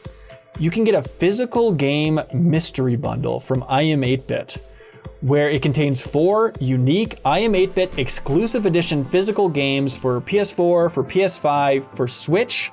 No titles are going to be repeated in the individual bundles, but you can jump in there and get 4 varied games that have I Am 8-Bit physical exclusive editions there. They also have a vinyl mystery bundle.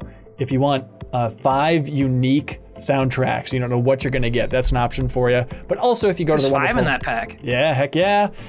Each bundle contains a minimum of 8 vinyl discs as well, is what they say. God. So this is a real wild deal. But you can go to iMapit's wonderful online store, use the promo code for the month of July. Of course, it's World UFO Day. World UFO Day for 10% off of everything in their wonderful online store. And you should help support I'm 8-Bit because they support the MinnMax community in a huge way by shipping a prize each and every week to whoever submits the best question over there on Patreon. If you support us at any tier, you can submit a question, we choose your number one favorite, and then that person wins a wonderful prize. And this week, of course, that person wins Kentucky Route Zero, the vinyl soundtrack, thanks to I'm 8-Bit, one of Jacob's Incredible favorites. soundtrack. There we go. Y'all ready for community questions? Ryan Bird writes in on Patreon. Caca! They say... I'm so sorry to interrupt this one question. Yeah. Do you think that maybe we could hear from the Rumor Meister now? Kyle. What? I know you're excited to hear what the Rumor Meister has to say. It's the end of the episode, bro. Okay, I'll wait. I'm Wait just it really out. excited to hear from the Rumor Meister. I get it. It's a good name, but you don't know anything about this person. You know if these are Heard they're pretty valid. sexy. Heard they're sexy. So Ryan Bird says, while 99.99% of me is devastated, angry, and horrified, this is a transition, thanks folks, is horrified over the rumored and actual Microsoft Studio layoffs and closures. Is there anyone on the panel that also agrees with the sick 0.01% of me that would be excited for a two-player Productions documentary to come out of a Double Fine closure? You're a sick well, puppy, framed Ryan like Bird. that. That's an odd way to put it. I don't think we're getting that documentary if it's like the on-site documentary team. I think those are probably the first people to be cut, as much as I love them. And as far as I know, there are no Double Fine layoffs yet, but we are in the midst of Xbox crumbling today, by the way. We probably should. Yeah, I'm sorry. Did that start? They said because of the rumors. So that question was just written before today. Right before. Well, it was written today, but I think it was rumored about like confusion over which it teams was are being laid Jason off. Schreier was kind of like big storm coming 2 days ago. Right. He was right. Yeah, so just to catch everybody up here, Microsoft has just had a brutal day where, overall, outside of Xbox, but I think they've laid off 9,000 employees, around 4% of the company, and we're still trying to piece together what's happening in the overall gaming division. Like the biggies are Everwild, Rare's new project, their follow-up to Sea of Thieves, that's canceled. Greg Mayles, who has been at Rare forever, the director of Banjo-Kazooie and Sea of Thieves, he's gone. The biggest is probably The Initiative, their studio. Their big AAA Quad A studio they started in 2018 that they've been trying to build up forever to develop Perfect Dark. That studio is shut down and the new Perfect Dark is canceled, which is rough to hear. Turn 10, Forza devs losing 50% of their staff. ZeniMax Online Studios, layoffs there. They had a project, the follow-up to Elder Scrolls Online, that they've been working on apparently since 2018, according to Jason Schreier. That's canceled. Matt Freer, who's been with the studio since the start, he's gone. It is just so many of these Microsoft studios are just bleeding here. It is a rough day. Open the floor to questions, thoughts, words of wisdom. What do y'all think How about? are they so bad at this? It's a great question. How are they so bad at like this? How are they it so really bad at this? does. For a long time, I thought, God, even like the dumbest guy who could be president, I could never be president because you have to just have some level of functioning. And I'm like, well, nope, we know that's not true. I kind of feel the same about running Microsoft now, where I'm like, I assumed there was a plan, that they were doing something, that they had some idea of how this was all going to work. And it turns out they didn't, and they just spent hundreds of millions of dollars on projects that will never come out for no reason. Is there something to the idea that at this point, the scope and the complexity of game development, starting a new studio to build up into releasing a AAA game is just not feasible? It'd be a Hail Mary for that to work. Because you look at studios Cliffhanger Games from EA, them getting shuttered with the Black Panther game. I feel like so many publishers have tried over the last, let's say 8 years. We're making a new AAA studio. It has never worked that I can think of. I guess they have too much of a corner of the market to warrant any excuses. I feel like at this point, they're so monopolistic. They control a platform. They control Game Pass, which is like where a lot of games sell the rights to exclusively sell there for a period, which is also like it can be fine, but then you can't like. It's just I hate that it's acquisition, layoff. Yes, it's like their business model right now, and it's clearly works in some weird way behind the scenes that shows like shareholder growth or something. I don't know what it is, but it's so immoral and just like lacks any integrity, and it's getting so like, what are we doing? Like antitrust laws can't stop them. Yeah, they don't care about optics of it anymore. Clearly, with like that, I read Phil Spencer's letter, and it's like, we're doing the best we've ever did, actually. Right, yeah, it's like, right. What are you saying? Like, do you not even hear how that sounds to the 9,000 people you just fired? Like, it just has clearly reached a point where it's like, there sucks. is that layer, and don't take this as me defending Xbox. Like it is embarrassing. They have been a show for years, and it's just continuing in a huge way with today, and not even to mention, closing down Arcane and Tango last year. But there is that weird layer of like the Microsoft management and then the Xbox team, right? And so it's like the Xbox team can have the best intentions, and then if Microsoft still comes through overall and says we're laying off 4% of every division, let them go, and Xbox has to kill some darlings. Like, I don't think this is Phil Spencer saying this is the best idea ever. Let's can. I don't think it should land on Phil Spencer at like wholeheartedly. I think that letter was stupid, but other than that, yeah, it's like definitely parent re-strategizing, and like it sucks to be the deliverer of bad news for those like uppers of Microsoft, but I also don't really feel that bad for them because they're making it's like dollars. the layers of CEOs in their company who all make too much money for not making a product. Right. Yeah. It was a different think, layer of CEO who decided this. I think sometimes like, well, it's important to contextualize like parent companies and how like that has an impact on like the companies underneath them. I think again, Ben, you were kind of just bringing that up to bring it up as like a perspective, but like I think too often we use that to like skirt responsibility. It's like, oh well, the real evil person's the person above that you don't see, that you don't know. So like, oh well, and we just kind of charge to the game, but like that's part of what you sort of like signed up for, like the good and the bad. So like I think obviously like the onus isn't completely like on Xbox solely for like Xbox layoffs necessarily, because it is tied to Microsoft, but like someone needs to take responsibility, and like that's your job. Like your job is that you take this L and that you figure out how to navigate it and you figure out how to frame it. Like that is your job. Like you're responsible. Like the same way a parent's responsible for a child. Parent company, like you're the parent. Like you're supposed to, like do something here. And I think definitely at Microsoft holistically, like as a company, and thus like through Xbox, it's been a really extreme case of because I think, you naturally see with any acquisition, there are often layoffs, like for what people call redundancies. But I think it's very, very clear this goes far beyond that scope, like far beyond the scope of what would be normal for a regular acquisition. And in the meantime, I think, Xbox strategically is floundering. Oh, yeah. But trying to sell it as an intentional pivot that we came up with an even better idea than the one that didn't work before. And I think this all paints a picture that's negative. It's negative to players. It's negative to the people affected. Like it's negative to like the industry as a whole, because we lose a lot of talent and ideas, and all these things kind of fall to the wayside. So it's a really dark time. But sadly, it feels like every darkest time is met with an even darker time, like around the corner in the industry. Like they try to up the number every time this happens. It's like it couldn't just be.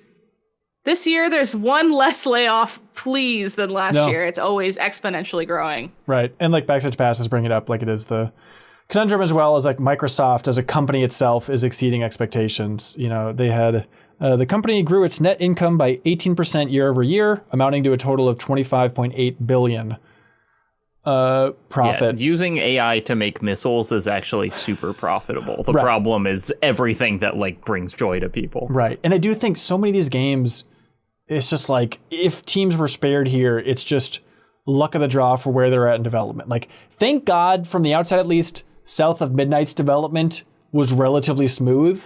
Otherwise, a compulsion would have been nuked from orbit. Like a Double Fine, it's like keep the project small, keep the team small. If there's ever a project, like if Psychonauts 2 was in the middle of development when Microsoft was in this phase, that would have been nuked from orbit, and that studio probably would have been gone. It's just like anything that is not 100% reliable at this point, which in their mind is Gears of War EA, Fable is making the cut presumably next year. A Halo remaster, presumably, that's going to be released on PlayStation. Like, how rock solid of a bet can we make and everything else? F you. I really don't think. I think it's too scaled back to their other parent companies. I think the games branch of Microsoft is so like a whatever to them that they just like trip and trim it however they want to deal with like all the other tech they're doing over here that they sell 10 times more of everywhere. Right. I think the games branch is like their low-key like whatever happens arm branch of their company. But it's weird how much and you know, this is the part where I don't know anything, but like it is one of the most visible parts of their company. I do feel like, I mean, it's like, yes, people use, you know, everyone uses Microsoft Teams every day in their offices, and that is kind of more like a normal thing. But like, I do feel like if I was the company of Microsoft, there would be some investment in like people thinking that I made good products, and like Xbox is kind of one of their most visible, like, here is a thing we make. Here are like games that we helped do. But I think they are probably leaning into the like, we're just going to be you know, a Skynet, like an AI that is in everything inextricably, rather than a company that funds like discrete products that you can buy. Yeah, I think there's a trend that's like investors, you know, shareholders think it's cool to shed as much as possible. Yes. To like become as lean as possible. Chainsaw. And so like I think that's what this Microsoft is doing this week. And like, you know what I mean? I'm sure there are some people who feel really bad, but I think there are some people who think they just did the coolest thing on earth. You know what I mean? And like, they love what it's going to do for their stock, because it wasn't like they were hurting. It wasn't like, gosh, you know, we can't, like, it was not that kind of situation. It's like, look how hot we are. We don't need these jobs. Look how efficient we are.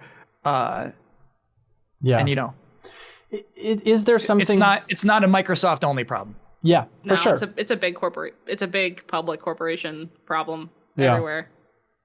The initiative, I mean, I would love to learn what is going on there. I mean, there are so many stories of talent going to that studio, leaving that studio, lead designers, directors from Insomniac going there and then leaving and going back to Insomniac. It's like, that is a saga that I hope is fully revealed someday. As a Perfect Dark fan, I would hope to just learn what exactly was going on in there. And there is some weird part of it, to go back to Ryan Bird's question of like, it's not a great sign for transparency in the industry that I feel like these studios exploding, we're probably going to get a better idea of what was going on with these games than if they released. You know, I think about that idea of all these people scattered to the wind now. They're like, yeah, I'll talk to the press. What do I care? Keep it anonymous. Like, let's cobble together the story of what happened to this studio compared to Xbox has ironclad NDAs. I bet. I don't. They're still scary. For anonymous, of course they're scary, but there's a way to get these stories out there. You know, hopefully to a person like a Jason Schreier or please. Hold on though. Even if we're talking about like a fraction of a percentage, you're saying there's part of me who would rather see the documentary than this game come out. You're asking the wrong person, I think, man. Ben loves documentaries. I am saying in terms of transparency, like Ben using all 6 bullets on documentaries. I'm thinking about, you know, like Jacob, you know, talking about just the lack of real in-depth reporting on Death Stranding 1 and 2's development.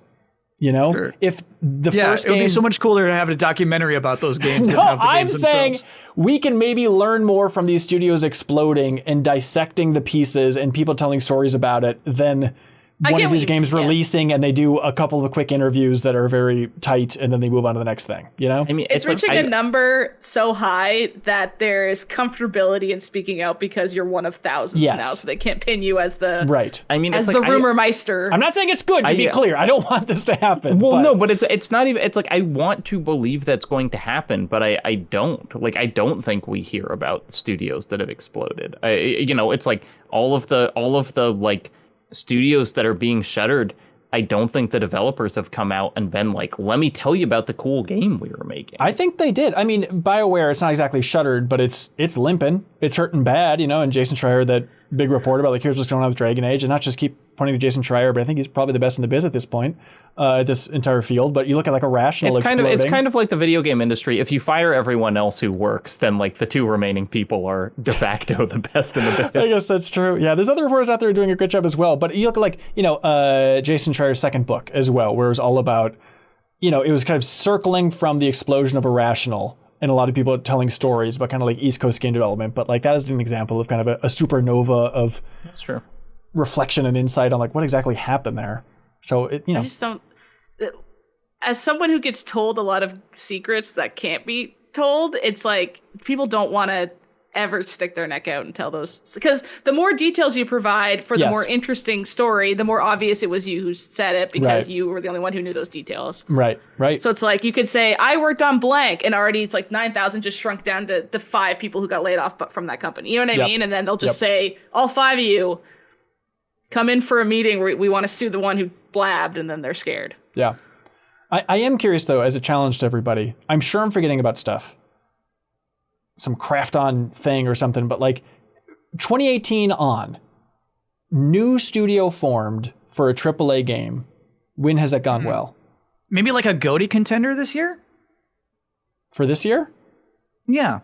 Maybe in 2025 had like a really good AAA game that came out of nowhere from a first-time studio. I'm thinking hard. I'm trying to think of one. Yeah, you're right. Samfall Interactive, that is the example. Yeah, you're totally right. But even debatably an indie studio. They don't call it that game AAA, but it does feel like this is it. Come on, Yeah, guys. I'm just to the point of your question. You're right. Though, You're right. that, You're like, right. You're right. Like they're funded by Kepler Interactive, which like does indie funding, and they have like indie partnerships. True, and I think they would call it AA even. They're still great. Like I'm not trying to shade the. That is a great group, example. But I know they also say indie in spirit. I know they don't like fully clear it, but if you put that game next to someone who didn't know its development history, they would say this is a AAA game. First, they'd say, "What is this A that you speak of?" Yeah. Yes. Yeah. Rough day. We'll still be mopping this up, I feel like, for a couple weeks, just trying to get a sense of like the damage done here to all these teams. It's brutal. Luis writes in. They say, Kyle Bosman, you have worn many hats in the game industry, from your creative work at Easy Allies to producing for major live events like the Game Awards and Summer Game Fest. What is your actual title with those shows, by the way? It changes depending on which one. So like I'm floor producer at Summer Game Fest, but like associate producer in other shows. It's weird. All right. Nice. They say, and how do they pay? Well, to listeners, I gave like a subtle shrug without my shoulders. Okay, thank you. They say, what's a behind-the-scenes moment from one of these live shows that fundamentally changed how you view the game industry? So obviously, like, I feel like these shows, though, like, doing Game Awards, Summer Game Fest, and opening night live at Gamescom, it's not like the industry as much as like this panel here, like actually going and playing the games at Summer Game Fest play days. You know what I mean? What I do is like the showbiz stuff. You know what I mean? It doesn't feel like so industry stuff. But I'll say there's like, I can think of like 2 instances where like something I wrote was not well received.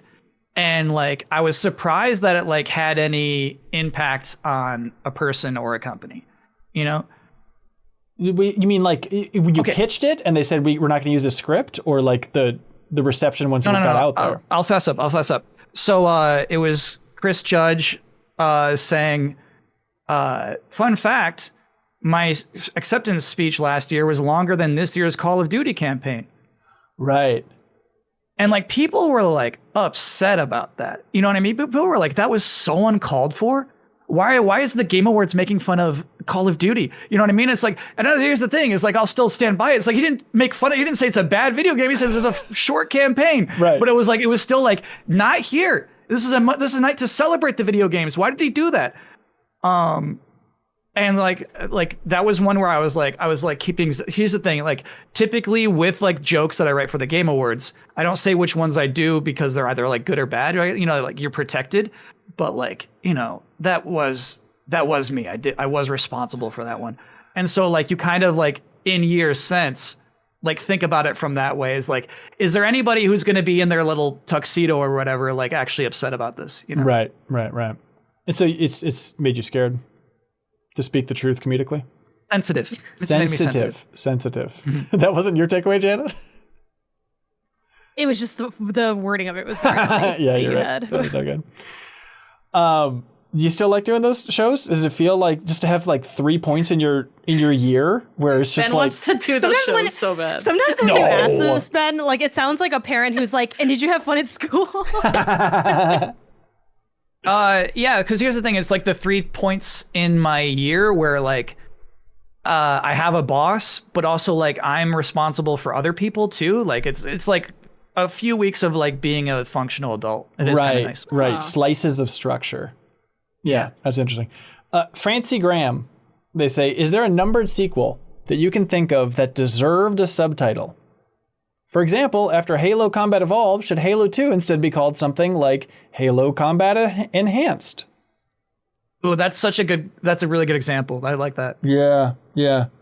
I think Alan Wake 2 should have been called something else because thematically it makes more sense for it to be like Alan Wake something because that's more of like a book title. You know what I mean? Like, so it would fit in nicer with the Alan Wake. Like, what book is called The Pride and Prejudice 2? You know what I mean? It's like, no, they just name it a different title. Yeah. People will be riding in the streets if they heard Pride and Prejudice 2 is about to drop, though. Haley, for real. But isn't the question, though, it still has the 2 and it just has a subtitle? Or is it? I guess. I would have taken a little subtitle on Alan Wake 2. Alone Wake 2. I think that'd be a good Electric compromise. Boogaloo. Yeah.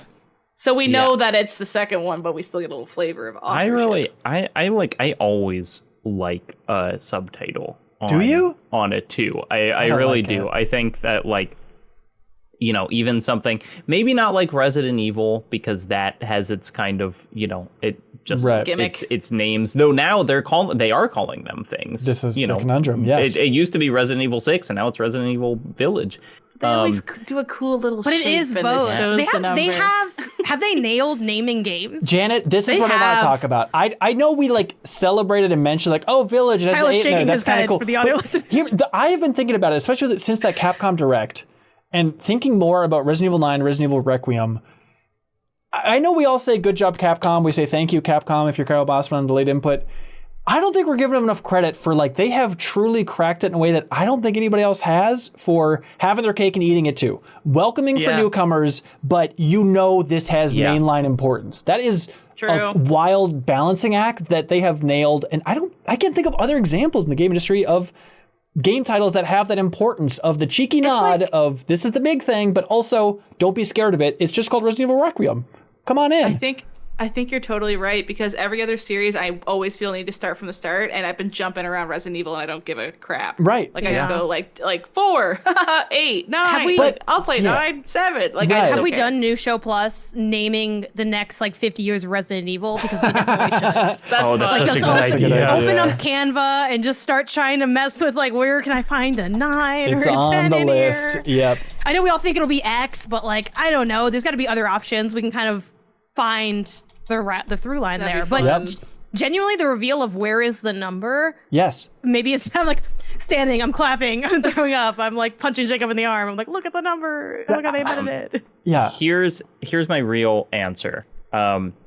Max Payne 1 just called Max Payne. Yeah. Max Payne 2, Max Payne 2 : The Fall of Max Payne. Pretty good. Awesome. Ooh, good. Max Payne 3 just called Payne 3 again. Like it needed a subtitle. You're right. But I also I know you're I right. steer the other direction of like I love the confidence. Like I was hooting and hollering back when they announced like it's just called Destiny 2.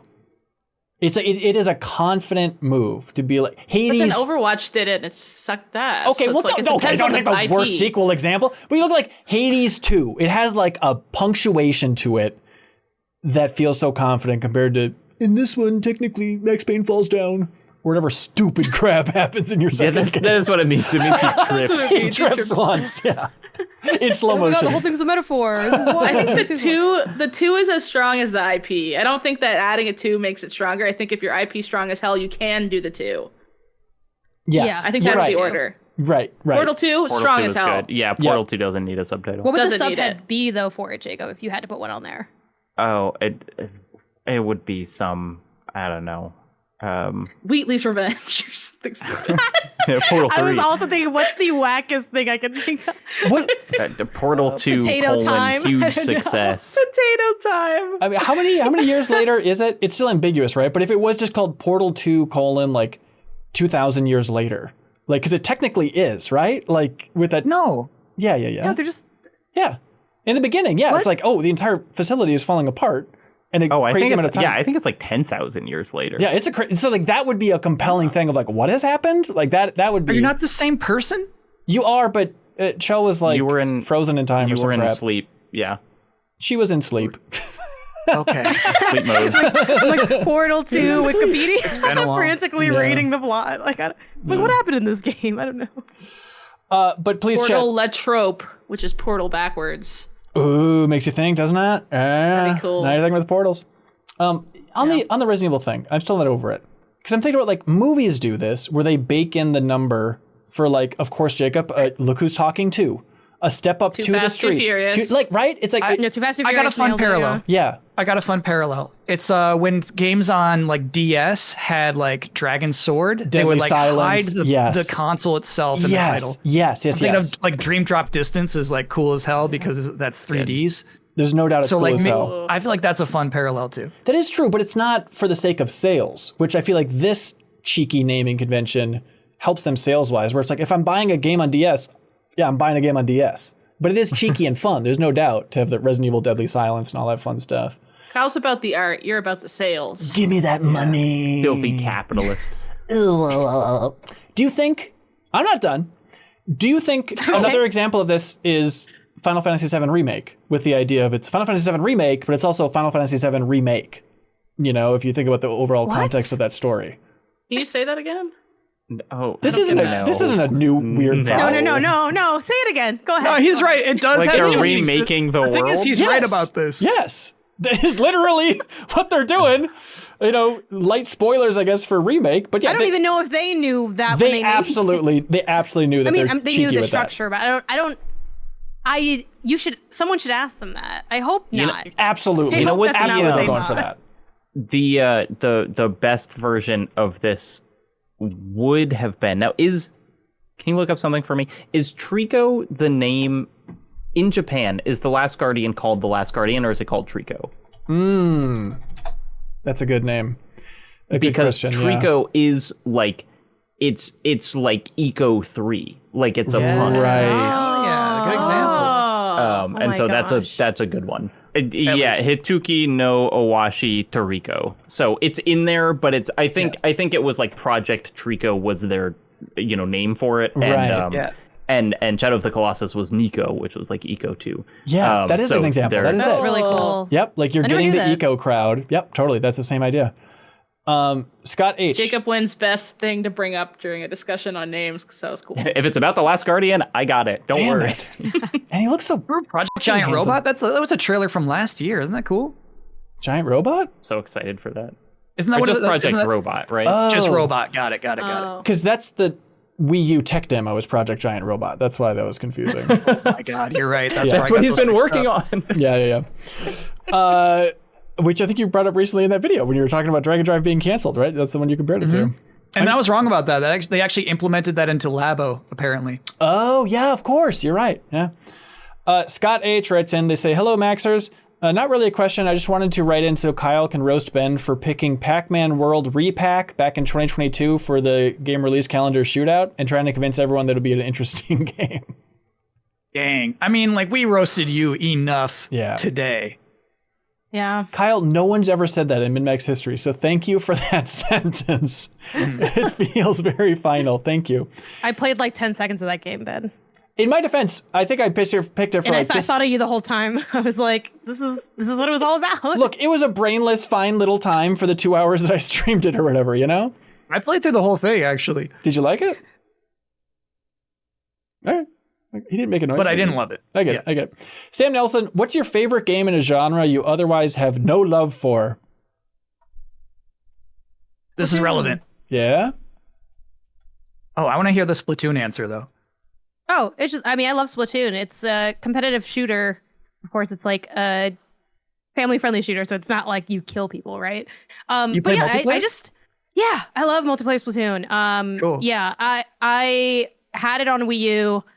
It was like I am one of the Wii U believers. I was like, if we could just get a bunch of friends to buy this, we can save Nintendo. Even though it's fine, Nintendo's fine. But yeah, I loved it. Fresh IP. I think that game is so rad. Like, I love the funky like little event tie-in stuff they have. Yeah, with, yeah. Like, are you socks or sandals, or I don't know what kind of stuff people get. Pepsi or Coke, but something less branded. And it's a dumb thing for people to rally behind.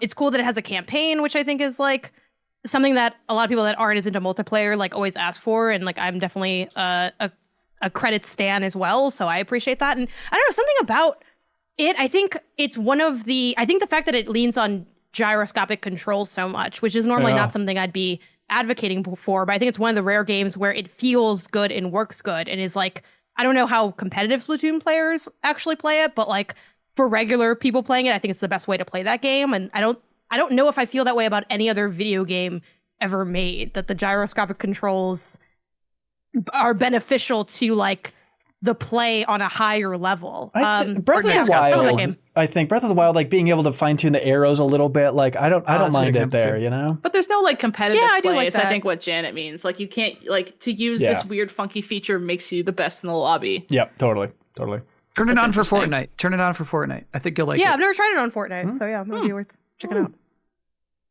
I was thinking about this while we were talking about Luminous, right? Because I Yeah. also I've played Luminous and I'm not good at it. Yep. Tetris is like the only falling block game that I actually like. In fact, I hate most of the other ones. Are you a Medios man? You ever Dr. tried Martin. that? Hate Medios. Wow, Sakurai, Yeah. I'm sorry. Okay. Yep. Puzzle fighter. You know what I mean? I thought like any game that's got falling blocks that is not Tetris, I kind of Yoshi hate Cookie? it. Ben loves puzzle. Yeah, fighters. hate it. He brings it up like every other What episode. about regular Yoshi, which is totally different than Yoshi Cookie, I guess? I found out. Wait, what? What do you mean Yeah, He's regular just Yoshi? asking if he likes the Yoshi platformer. No, the Yoshi puzzle game. It's not Yoshi Cookie, it's a different one. Yeah, I know there's another one. It's just called Yoshi. Yeah. On It's called NES? Yoshi? Yeah. And I loved it. I played it on my Game Boy all the time. It was like, I'm and gonna for a tell long you, time I I thought probably hate it was it. Yoshi's Cookie. You probably do. Well, but we're not that different, so maybe you secretly love it. Yeah. Yeah, sure. Good point. I have follow-up questions. Yeah, okay, thank Your you. Honor. Have you given a shot to Puzzle Fighter? Yeah. And have you ever played against somebody else in the same room as you, though? Yeah. Damn it. It makes me only more mad. God damn it. It's so Okay, good. so here's the thing. It's like 1v1, right? Like when Yeah. you think of like just sending blocks to your opponent is how like a puzzle or blocking, falling block puzzle game would work against another person, course. right? In this game in particular, your character choice matters. So like if you're Ken, you drop a different pattern of blocks on your Correct. opponent than you do if you're Akuma. And so like there's just legitimately like better characters who will cause better combos and ones who will give you no combo opportunities if you Yep. send those over. That's why everyone It's just plays like Ken. Just everyone just plays as Ken, and it's an even playing field. Yep. You know, you just got to do Okay. it. And it's the best. What's It's the point of having variety if you just should pick one person? because it's a Capcom game and people just min-maxed it and figured out the peak strat and all this dumb stuff. But it's fun. You get different levels, different music, different shouts and stuff. Like I'm a Sakura main in Puzzle Fighter. Like it's the best. But your example is just Tetris. That's the only one that's popping for you. Wow. Yeah, I can dig it. I don't know if I think for like turn-based stuff, I can't do it. My brain does not work for it. But XCOM Enemy Unknown specifically, really turn-based strategy. I should be really clear. Turn-based strategy. Yeah. Oh, okay. But XCOM Enemy Unknown. But even XCOM 2, I couldn't get into. Like Mario and Rabbids Sparks of Hope, I liked. I think it's the other example recently from that genre that really clicked for me in a weird way. But everything else, I just am not seeing through the matrix like everybody else is. I think it's increasingly become apparent that mine is The Witness, because I don't think I like smart puzzle games where you walk around and do stuff. Like I wasn't a Lorelei guy. I don't think I'm gonna be a Blueprints guy this year. And it's like I'm sure they're good, but I just don't. Have you tried I Blueprints never yet? want to play those games. Like I played Blueprints for like 2 hours, and I have had no desire to go back. Aw, This I feels was gonna say, illegal to have I haven't happened. tried yet. Just as The Witness is like so often like the core that everyone goes back to, and which I guess makes sense that you want at the core and you don't like the, not that it's the, like that nothing else existed like without thinking or referencing it, but it's just like it's weird to have that, and that's like one of the like harder, more, I think on a lot of yeah, people's and lists of honestly, greatest of it's all like time if I kind of was thing. handed The Witness now, maybe I would not enjoy it that much, and it was just kind of perfect time and place that I got into it. Yeah. Of course, Bon John Bovey writes in, they say, Kyle, Bosman that is, can you convince at least one person on the panel to co-sign your take on Link to the Past? P.S. says Bon, I agree with you. Heck yeah. All right. So I believe Link to the Past looks ugly as heck. And Is that it? I actually, I can't stand the visual representation of the blocks inside of dungeons. Oh, the weird particular. angle. Okay. The perspective thing is weird. Yeah. Interesting. I get it. There's some parts where they like really overdo it, where there's like little skinny things. And so it's like, if this is that skinny dude, it would be a pyramid. And there's like times where like, you know what I mean? There's just like a little like inch high barrier that you can't go over, Yeah. I feel like a lot of that game really falls apart if you think about it 3-dimensionally. I'm looking at a picture right now, and it's like the optical illusion. If I don't know if Link is high up or if he's down low. It's like that. And he's thing. the same size either way. When if he goes up a ladder, obviously his sprite just stays the same size. Right, Yeah. right. I thought you just didn't like this game overall. I didn't know it was just the perspective that's freaking you out. Yeah. I also think it's extremely stupid that you have to like rescue 8 maidens who like don't even matter. You know what I mean? They don't live anywhere. There's no homes for those maidens. They just appear in these dungeons. Right. But once you find the 8 maidens, you like have the power to finally defeat Ganon. Are you I just can't remember. The maidens have no home life. They just. Yeah. They don't come from anywhere. I don't. But recall that. everybody acts like that's the story. You know what I mean? Right, Link to right. the Past is the good one. You know, I mean, it's pure. It's like this is the good story. And there's like nothing good about it. There actually is nothing textually there that's good. It's just like what you filled in between like makes it the good story that you're imagining. Whereas Link's Awakening, that's a freaking cool, weird story for a Zelda game. Yes. Yeah. Yeah, exactly. I get That's it. textually cool. Right. What was that bullshit maneuver you pulled with Easy Allies one time where you lost a bet and you had to... There was something with Link to the Past, right? Yeah, you know what's nuts for listeners? My cat heard me getting riled up, and he's like, "Are you good, dude?" He just showed up. He like woke up. He's like, "All right, are you good?" I had to stream Link to the Past, and so I just put on like a speed run of somebody else playing a playthrough. You know what? I had to stream a full playthrough of Link to the Past, and I Yes. feel like putting the full playthrough in the sentence gave me more wiggle room. Honestly, Yeah, still a dirty deed. No doubt about it. a dirty deed. Okay. No doubt. Yeah. It was that name like Bub John Bobby? What was that? Bon John Bovey, of course. Okay, got it. Yeah. Unsupreme writes in, they say, hello, computer lovers. That's us. Something to ponder. Is Bop It a roguelike? No. Is that it? That's Is it. that the end of the That's all question? we got. Then Okay. Simon Says would also be a roguelike then. Isn't there something to that? Hide and seek think would so. be too, because all the spots are different every time you play. What Oh. are we doing? I think even here, I know like there's a difference between roguelikes and lights. Yeah. But I feel like having like some inner progression, you know what I mean? Some course. experience points you're gaining, some inventory you're building up is important for your runs. When in a Bop It run, you're not gaining anything. It just gets harder and harder. It's the truest Never realized. successor to Rogue. Like it Yeah. is, it's like we haven't. It's not one of these iterative things. You're starting over every time. All you got is your skills and your knowledge base about how to bop it and flick it, pull it. and flick it. Flick it's one of the things. It is. That's really? Bop It It is one of the Extreme, things, isn't it? yes. Like, yeah, because there's a Bop It Extreme where it's like, Missed it. it gets weird. Well, No, you don't do that with one finger. You don't. That's not how you flick it.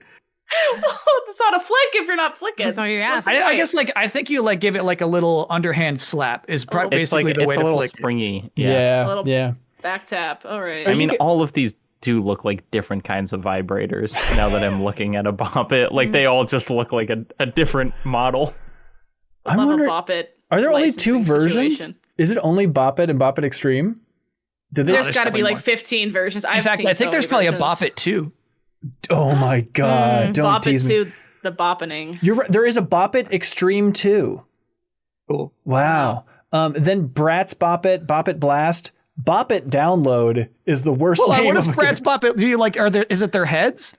The Bratz theme Bop It uses a layout like that. Hang on, I want to look at pictures of Brat. It's pink, but it is just a normal Bop It. Oh, lazy. Oh. Bop It. I was hoping like a Bop It with like a bunch of doll heads connected. Like God. the kid would make in Toy Story. Yes, exactly. I want to look at this Bop It download, you guys. I love Bop the It was name just of it. 3 things. The first one, Twist It, Pull It, and Bop It? Yeah. Easy Oh, mode. it was beautifully It's still simple hard. back then. Yeah.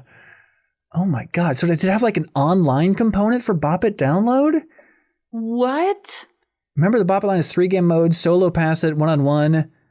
Oh, the maximum score lets the player download a program on a Windows computer to download new content to your Bop It.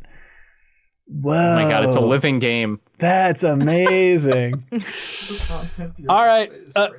What do y'all like for our question of the week? Okay, I gotta say, I felt like the subtitle one had no legs, but we had a long conversation about that one. Yeah, you're right. I did love that one. I like it too. Same.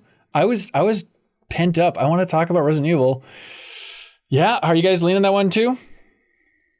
Yeah. All right. That was good. Fancy- I like the one that they ask about Kyle's behind the scene thing because I also enjoyed hearing that. Yeah. But as a good question, I think. Yeah. Fancy Graham, take it. Congratulations. You just won the Kentucky Red Zero vinyl. Thanks to iMapit. But Kyle Bosman, if you do have any others that you want to throw in for behind the scenes stories, if it was just 2 hours of you telling stories of producing those shows, I would be on the edge of my seat. I would physically scoot. Talk about NDAs. I do sign those for every show, so I'm always like really, tiptoey when I'm talking about that stuff. Right. In fact, never mind. Actually, never mind. Interesting. We'll talk about it later. Now it's time for something that we call Get a Load of This.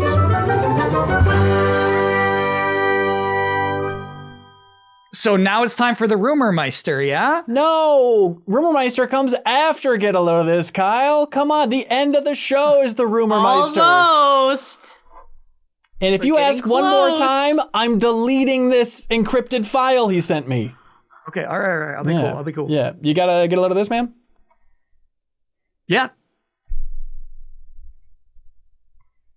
Nature Valley crispy, creamy wafers. Honey vanilla in particular. These are like wafery granola bars that are so dang good. I don't know why they're not the talk of the town. You know what I mean? Yeah, I don't know why it's not a thing that like everybody's talking about. Like, you got those Nature Valley wafers? Like, yeah, of course I do. Like, I don't understand why it's not insanely popular. And if I looked at the nutritional facts, would I be like, not bad? I don't know. What do you like in a nutrition thing? We're talking one snack. Are we talking under 200 calories? 200 precisely. Whoa. Whoa. Blow them on the up. edge. I'll take it. Does it fall apart as badly as like the traditional Nature Valley Yes, bars? Because those dry those it does things not are fall in a apart trash like that. can. You got to eat that thing It'll- outside. It's It'll such give a you some mess. crumbs, but it's not going to fall apart like those do. Okay. Smart. Okay, cool. I love it. All right, good to know. Good to know. I don't know if anyone's ever just recommended a snack before. Forget a little of this. Are you This just going to is- put a link to like the Amazon place where you can buy those nature? Not Amazon. No, you Yeah. shouldn't get them from Amazon. Just Google Oh, yeah, image don't get them from at this Amazon. point because Yeah. there's no company that's safe. Go to your local corner store. and the buy mom those. and pop Nature Valley, no doubt about it. Hey, get a load of this. The DGA podcast, which is very good, where they have two directors typically talking to each other about one of the directors' new movie that just dropped. Sorry, the Directors Guild of America? When you say DGA, that's what you're talking about? Correct, yeah. The very same. Okay. But they had one recently talking about F1, that Brad Pitt movie. And Joe Kosinski. You saw it, Jacob? Yeah, It's good stuff? it's good. That's sweet. So the director of Tron Legacy and Top Gun Maverick, of course, and F1 here. That was the quickest. Welcome to our Have Max you not seen spoilers. No, I haven't seen it yet. But in this episode of that podcast, he was talking about like how he got to start in the industry, and he had worked with David Fincher, and David Fincher was going to direct this commercial, but then because Zodiac was greenlit, he's like, I can't do it. I got to pass it off to my boy Joe, but I vouch for Joe. He can direct this commercial and knock it out of the park. And that commercial was the Gears of War Mad World commercial.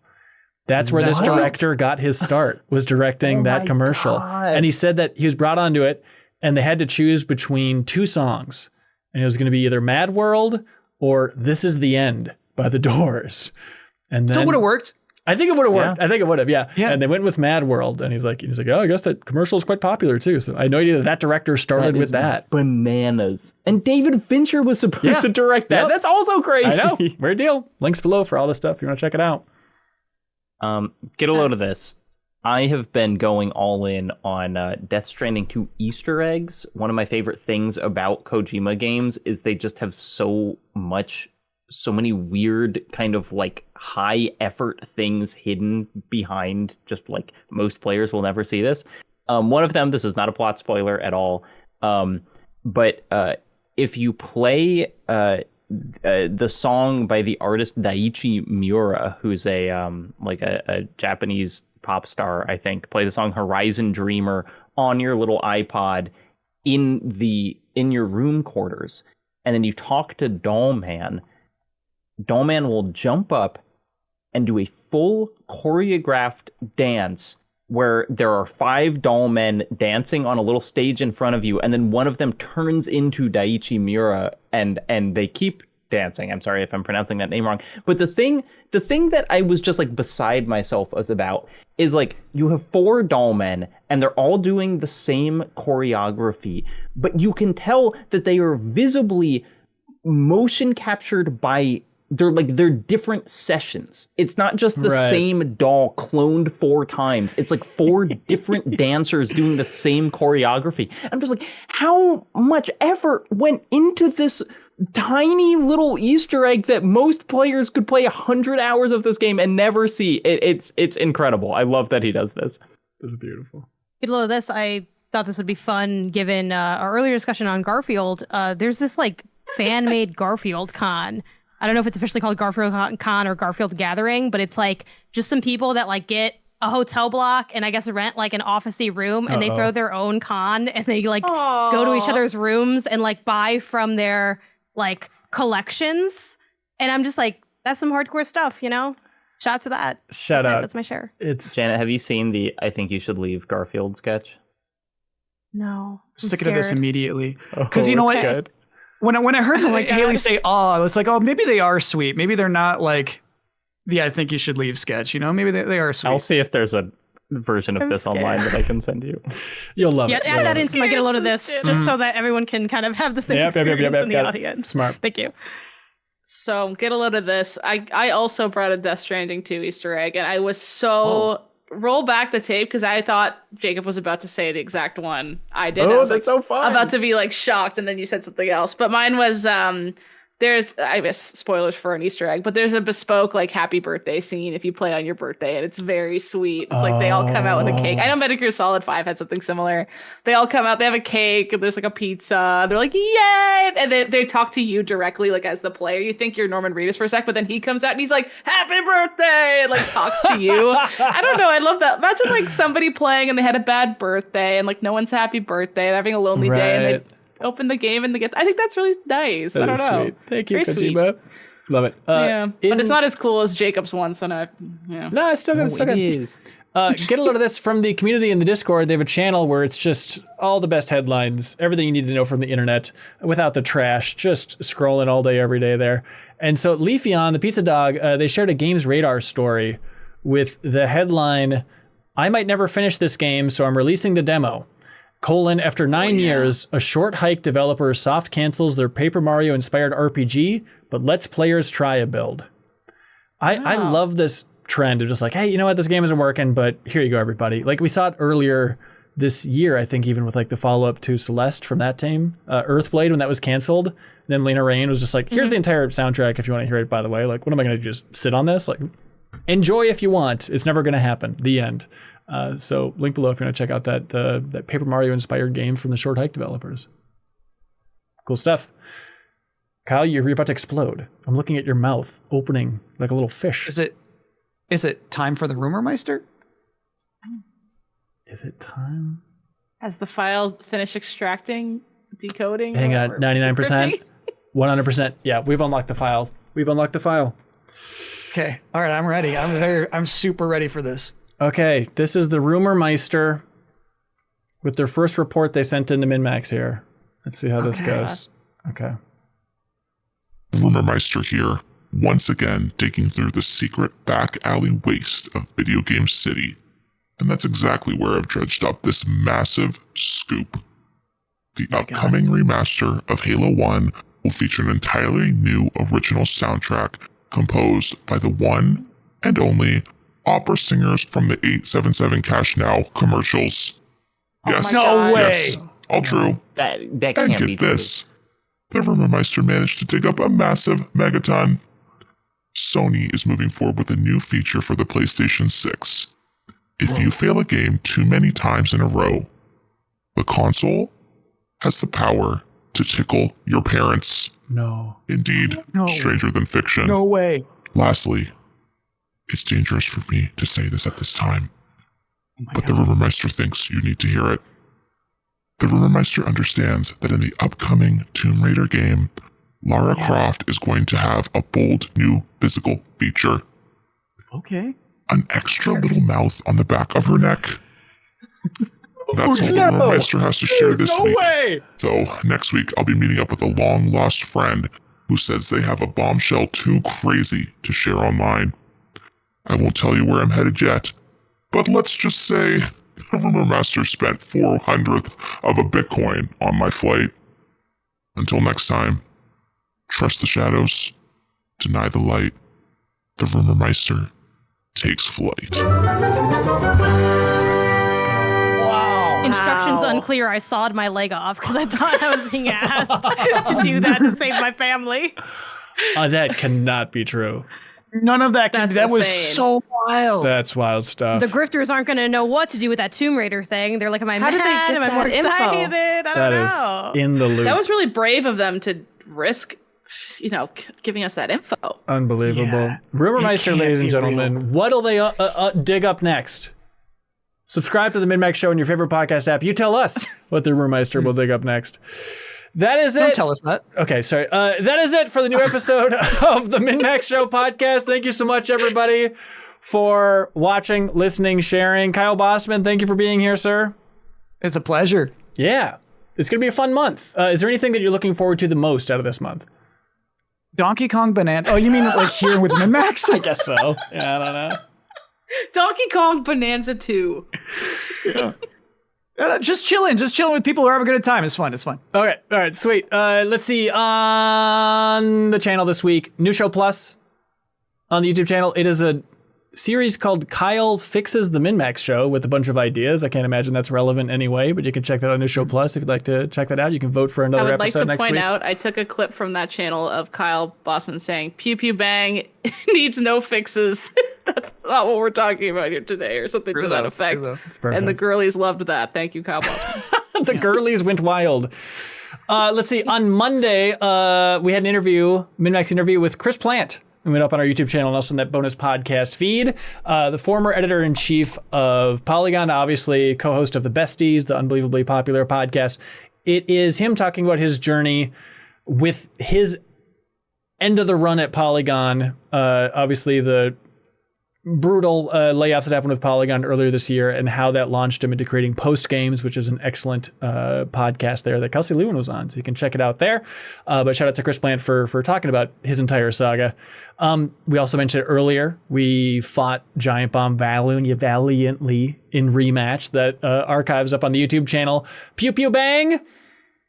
Last episode of the season. If you haven't caught it yet, jump in there and check it out. It's a huge, fun D&D session. The new season is going to be starting in due time, about a month or so stay tuned for that. But that is it. For MinnMax, thank you so much, everybody. Greatly appreciate it. Anybody got something they're dying to say? Okay, I do have this thing to say. Yeah. I feel like Rumor Meister was hands down the best part of this podcast. I do think what I people will heard. stick around for that. Which I think so, too. Yeah. I'm watching that retention, everybody. All right, thank you so much, everybody. We'll see you next week. Be good, have fun. Let's go.